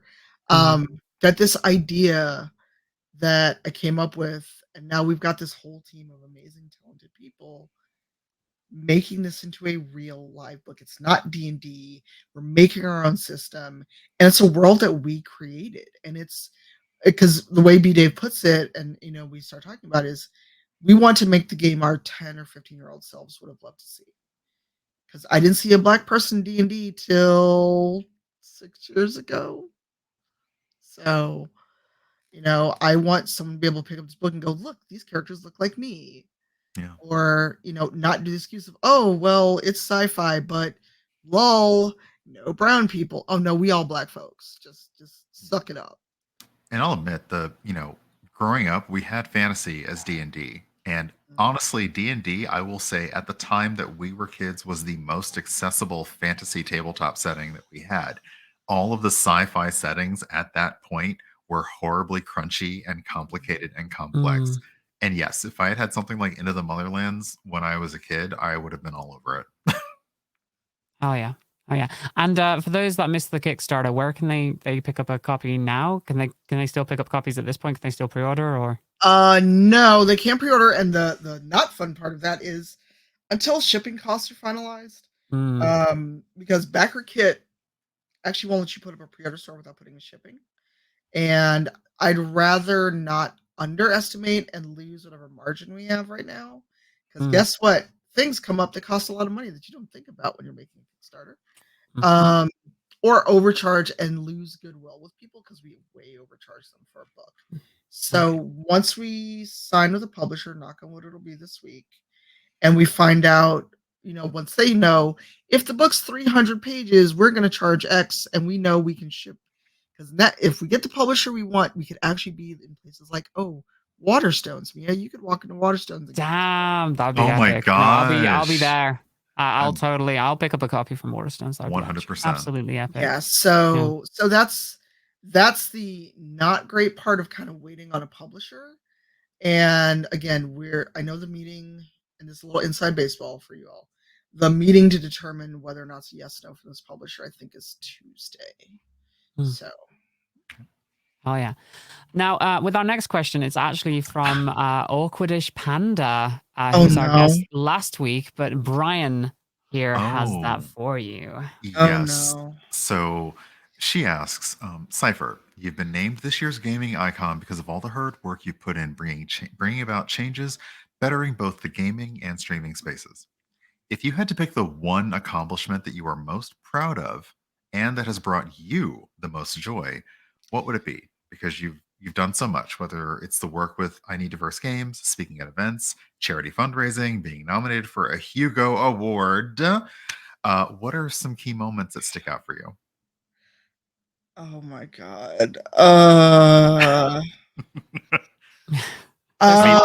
Sorry, I know. I'm not going to brag, but like the last time, actually no, the first time I really got to spend a lot of time with Tanya, she was actually in Washington D.C. giving a keynote at the Smithsonian Museum because they were doing an art of video games exhibit. So I'm just going to say, oh yeah, like all of you are not without sin. So, well, definitely speaking at the museum, speaking at the Smithsonian Arts, the SAM Arcades, the Smithsonian American Art Museum Game Festival. I got to give a keynote. I know it's online. Wow. There's a lot of things I could pick, but when people come up to me at events and say that I didn't give up being in the industry because I saw someone like me, or when you do PAX panels or things like that, and I'm going to yell at both of you because I'm going to cry. Do it. Wow. My friend of 20 years, y'all. I'm like, I just got my face done earlier. Don't make me cry. Salty tears don't help. it's when you have those moments, because that's not why I do this. I did it frankly because I'm a petty, angry asshole, and spite motivated me. Um, but it's moments like that where you realize just being present, just being yourself, because we've seen so many people contort themselves into something they are absolutely not to fit in, to having to live in the closet to survive, to not being who they are, and knowing that just being loud on Twitter, talking on a panel, doing stuff like Rivals or Motherlands or being on Black Dice means a lot to people, and the ways in which people responded to the award announcement that I had no idea. I had no idea some people stayed in the industry because just me being who I am. So that, and the other, I guess the other thing, which ties back to London, I was in exhibit at the Victoria and Albert Museum. And I was waiting for that one. Yes. And that was Play, Design, Disrupt at the V&A, and I got to go out there. And again, it was very weird. And I don't know if Steven's still in chat. Steven enjoys. Steven, J.A., and a bunch of friends that live there came over, and we went in and watched the exhibit. And then it was hilarious because we were walking around later, and people did that double take of, but I just saw you on the ball. Steven is still in chat. Just so you know. Oh, hi. But stuff like that where it's like, and I'll probably reuse this for my speech next week, but just the fact that through spiteful, angry action and grumpy tweets before I left for work, all this has happened, and that people believe in me and trust in me. And again, I don't do this for accolades. I don't do this for money. I mean, I do it for money because I need a roof over my head, but I don't do it to be rich. I'm never going to be rich. Knowing that one action can have such a profound effect, or even just saying hi to someone or replying to their tweet, but Brian is going to laugh because he knows that I am very much, okay, I've peopled enough, goodbye. Because I don't know what to do. I'm just like, thanks. I gotta go. Glad this helped. And then I make like a cloud and go. We're getting actual smoke bombs for the next convention. We're getting literal smoke bombs. Just like, and done. Yeah. Yes. Non-toxic ones. Ninja your way out of there, just like vanish. Yeah. But I mean, just, getting to speak at the Smithsonian, getting to be an exhibit at the V&A, getting this award from Gayming Magazine, that people see the work I do because I just go do stuff. I'm not thinking about it. And a friend of ours, Lamia, Mental Lamia on Twitter,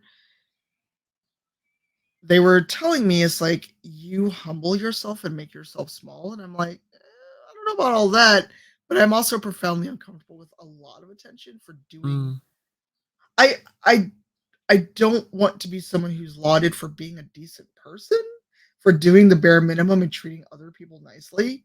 And granted, once I don't like you, that's a whole other story. But the things that I do when I'm nice to people are the bare fucking minimum you should do. And, I do a lot of the work I do is because we're not going to be here forever. I would love for people that are like an age where they would be my kid to see themselves in these games and not have to hunt down, 5-year-old games or have to deal with people yelling at them online that they don't belong, or tell them to go back to Africa if they just say, hey, it'd be great to have a Black protagonist. It'd be great to be queer in a game, or see neurodivergence as just part and parcel of a character versus someone's neurodivergent and therefore that's their MO for being evil. So stuff like that. I think about an old comment from like queer activist circles from like the 80s and 90s, to realize that your mere existence is activism. And I think that's a lot of what it is the fact that you are simply out there saying these things, asking these questions, doing these things. And yes, you are recognized for your efforts and your actions, but the fact that you're merely there is, for a lot of people, all they need for it to be meaningful. Yeah. Let's. Did you want to follow up on that? Because I have another question for you. Unless you. No, I've talked funny. I mean, Okay. I feel I'm waiting for my phone to light up. I'm just waiting. Okay. Well. Okay. We'll pivot slightly because going back to you talked about that you had a stalker, and I know that you've dealt with your fair share of problems on Twitch, be it harassment, trolls. I mean, during our conversation, this has come up several times.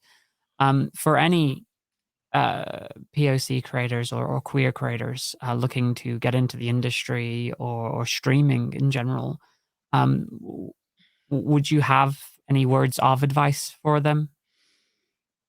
Doesn't need to be any like grand like thing. Just what would you tell them? I would say one, think about why you even want to stream. Because there's so many people that we come across that think streaming is easy money. They don't realize the amount of work that goes into it. And let's not even put partnership or affiliate on the board. Just getting your stream going and having it go well. And think about, why do you want to stream? Do you want to build a community? Are you just like, this is a hobby, I'm gonna stream once a week when I feel like it from my console? Or do you want to come in and make a money grab? Because if you do, I have bad news for you. I have really bad news for you. That ain't happening. It's not happening. Like Brian and I did a panel on this a few years ago. Is because there are a lot of people who see the top folks and think that they can go out and burn money on a rig and camera and all this. And it's like, and this is me being a terrible human being, but I'm just going to tell you all. You can have a $10,000 computer, $5,000 mic, $5,000 camera. If you're boring, you're fucking boring. There are people I see who sit there and 1,000-yard stare into a camera while they're doing whatever. They don't talk, they don't interact, they don't do anything. Or they think, I made a Twitch channel, I made a Discord, I've got a community. You've got to put in the work. So once you think about why you want to stream, you still want to do it, talk to people who've been streaming. Not in the follow for follow way, but in the, hey, I see you've been streaming 5 years, 2 years, whatever. What is it you like about it? What would you recommend? And also just do some basic research. There's a million videos, but look for videos from other people of color. Don't find the streaming 101 from, Whitey McBro, who's got 20,000 followers already. I see you, Brian. I see not that masterclass. Not that masterclass from Ninja. That's all I'm saying. Don't do it. No, don't spend money on that. Look, message me. I will help you for free. But also start small. No, because even if you decide why you want to do it, you may try to stream and not like it. You may decide, I got to do all this work. I've got to be my own rep, my own graphics. Someone to fix this if something goes wrong. Not everybody's going to want to do it. And then think about your path. Because at a certain point, once you start making money doing it, you're your own business. You are a self-employed content creator. And also realize that, the crab in a barrel mentality has to go. It's going to be a lot easier to actually make friends and not think of it as, well, let's say if the shoe was on the other foot and Brian was getting some work and it was, well, I'm going to be mad because Brian got it. How dare he get it? And we see that attitude with streamers all the time. Yep. Or someone announces, I got a partnership. I got whatever. It costs nothing to be a decent person and celebrate your peers. Learn to collaborate. Don't pop up in people's stream going, hey, I'm streaming, or I will learn how to stream. Because when someone's live, they're not there to teach you. And granted, many of us have more patience than I do, and they will answer these questions. Shout out to DJ Knight, because I could not be him most days because he's much nicer than I am. But do some basic research, try a few streams, and also talk to people. Get at least one human mod when you start. Don't rely just on your bots. And if you're a person of color, make a decision. Do you want to be on camera or not? Do you, like, I've got a deeper voice. When I'm not on camera, I often get misgendered. How will you deal with this? Is someone going to call you a slur and then you never stream again? Or are you spiteful like me and keep streaming? Think about why you want to do it. What is it you want to get out of it? Is it a hobby? Do you want to make it a career?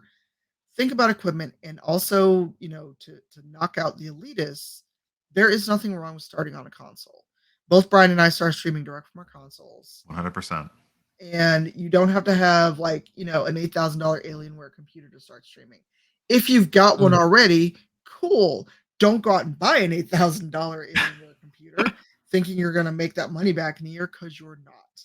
I can pay some bills with streaming.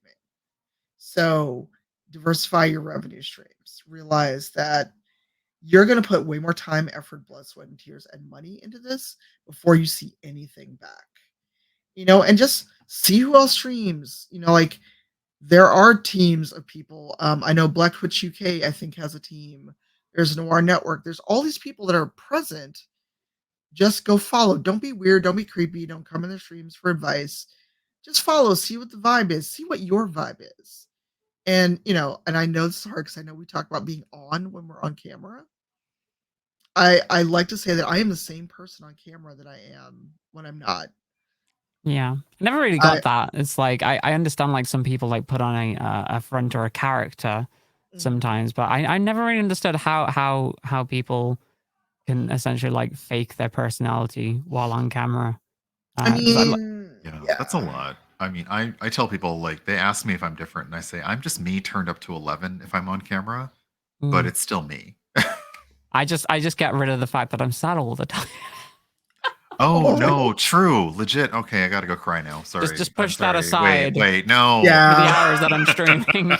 Oh, you mean like playing Validate? Did you mean playing Validate and the game coming for our next? Yeah, that's. But also, and be okay with not enjoying streaming. It's not for everyone, because I think a lot of us are so afraid of failing because you see, well, I see so and so do this, and they've got 100 followers, they've got 1,000 followers. They're always getting like a hype train. That's them. And this is basically advice B-Dave gives when people ask him about being like B-Dave or being like Matt Mercer or being like other people. It's like, you can't do what we do. And that's not a brag. That's not being rude. Our paths, all of us, were different to get to this space. Also, Brian and I are closer in age. So you have to factor in, person of color, queer, older, in a space that is predominantly young, white, male-oriented, that rewards shitty behavior.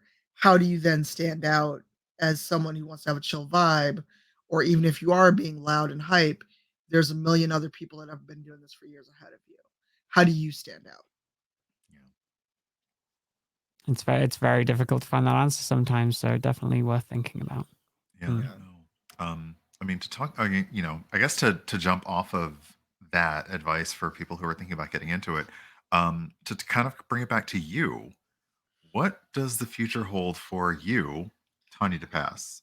We'd love to know more about your plans. Do you plan on going to more conventions? I know you're going to be in the Gaming Awards next week. It's so weird to say. Next Monday, you're going to be in London. That's awesome. But is there anything else coming up that you're looking forward to, or you're working on that you can talk about? I should add that you can talk about, because you are not going to get away with saying yes, but I can't talk about it. Dang nabbit. So what's in the future for me? I'm in London for a while. Well, tomorrow we have our kitten rescue. Speaking of cats, we have our kitten rescue, but this time it's just strictly for fun. It's just us being goofy. Wait, you do a kitten rescue? There is a one-shot kitten rescue. Yeah, it's that's amazing. Good. I don't know. I'll go find the tweet for the chat, but there were a lot of really fun D&D based one-shots that were released that were mentioned. It was like Kotaku or Polygon that mentioned them. Polygon? And one of them was the kitten rescue, and we did the first episode, or the first session of it, which is an early part of the rescue, but there's more to that adventure that we're going to go back and do. So it's a lot of fun. Yeah, so it's mainly working on the book. We have a break from Rivals, so I get my Sundays back for a while. I'm just really trying to think. And then probably disassembling and upgrading my 3D printer, which is, I've got all the parts, and if I ever get my cameras back online, I will be doing more crafting streams, because I found out people will just watch a 3D printer go. It's kind of cool. I love it's fascinating. It really is. You know what? I want one so bad. Like, I can't justify the purchase right now because I don't know what I'd do with it, even if I have it. But like, I'm so intrigued by the fact that you can just like make things and it becomes an actual thing in your hand. It's I mean, you crazy talk to about me. like sci-fi settings. That is currently the closest thing we have to sci-fi, where somebody just comes up with some widget or doohickey that you could use around the house. They send you Mm, the specs, and you're like, okay, I'll just print that overnight. Thanks. It's Yeah. not quite a replicator, but we're getting there. We're getting there.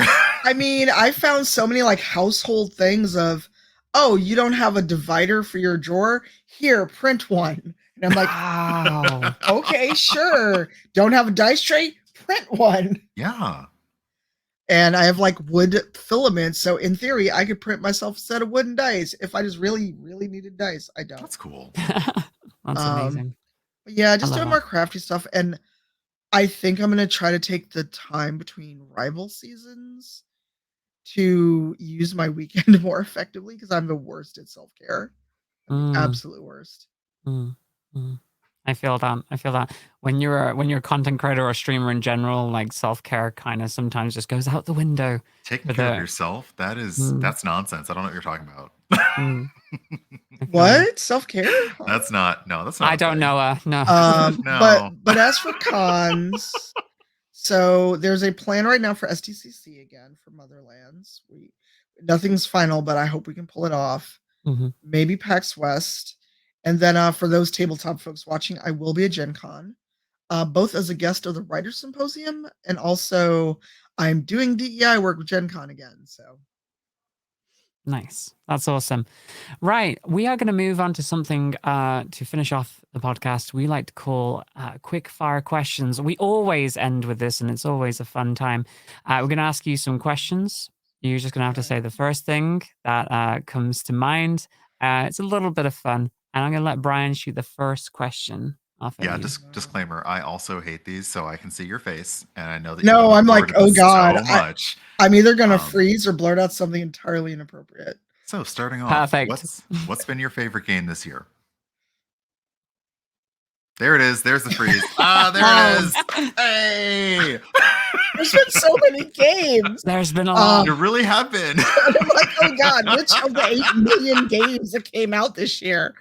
I'm gonna cheat and say the updates to Baldur's Gate 3. Okay, that works. What was the one game that defined your childhood? Street Fighter in the arcade.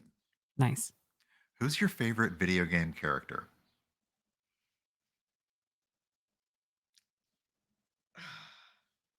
Fenris from Dragon Age 2. I figured that was coming. Yep. Awesome. Which game would you most want a sequel to?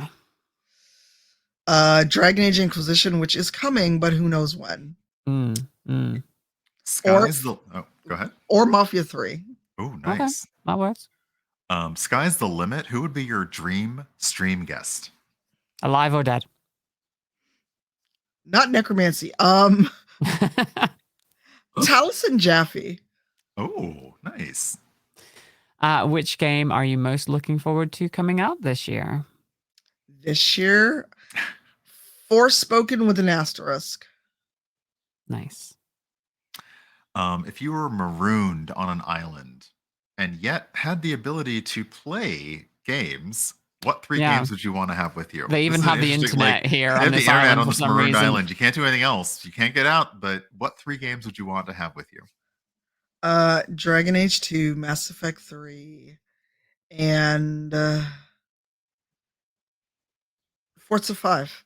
Okay, some stellar choices. Which game has the best soundtrack or game series? Ooh, I don't know. I'm the worst. Difficult. I'm gonna stick with Halo. Okay. Nice. This next question, by the way, you're free to take as much time as you want with this one. Yeah, this one is all brag about yourself. So where can people find your content, and what have you got coming up on your channel? I see what you did there. You can find me everywhere. cypheroftyr, cypheroftyr. Tomorrow on our channel 5:30 Central. I don't know the exact time. We're gonna rescue some kittens and have some fun. Brian will be there, a few other friends. Thursday, Black Dice Society, Season 2, Episode 11. And then Monday, you'll see the Gaming Awards. And I will be gone for a while, so I won't be back till early May. And just follow me on the Tweeters, the Instagrams, everywhere else. But don't be a weirdo. Then I'll just block you. Mm-hmm. Mm-hmm. And my lovely, lovely co-host, Brian, thank you so much for spending your time here today.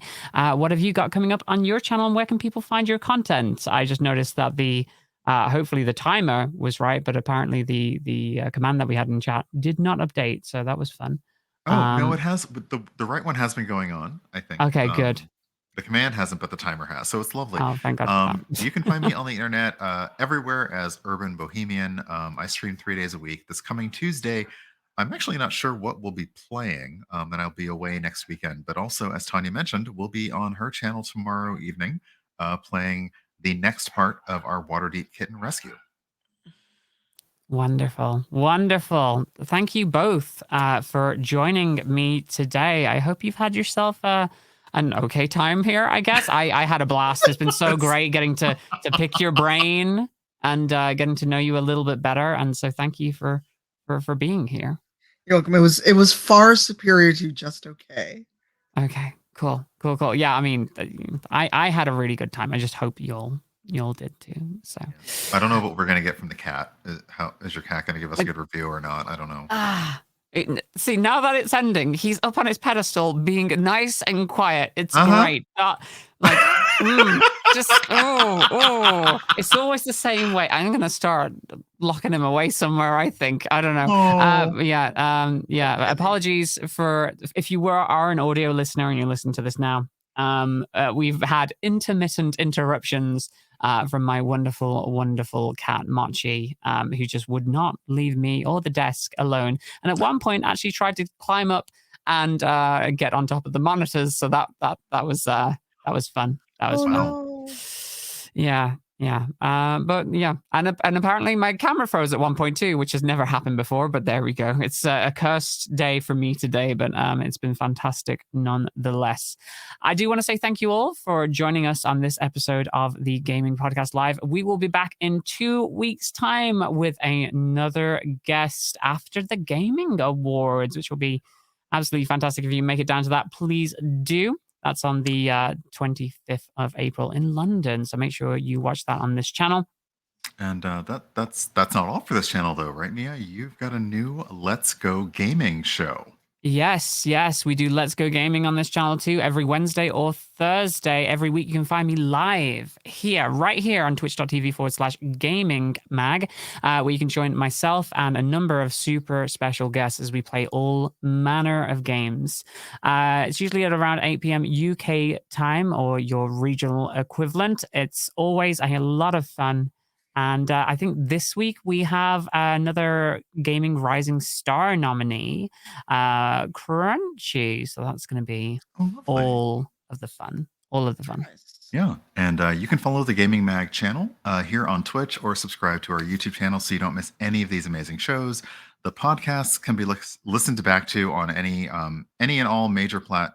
I just messed that entire thing up. That's okay. It's fine. Listen back to the podcasts on all the major podcast platforms. If you're listening there now, come on over to Twitch to watch us live. Head over to twitch.tv/gamingmag. That is GAYMINGMAG.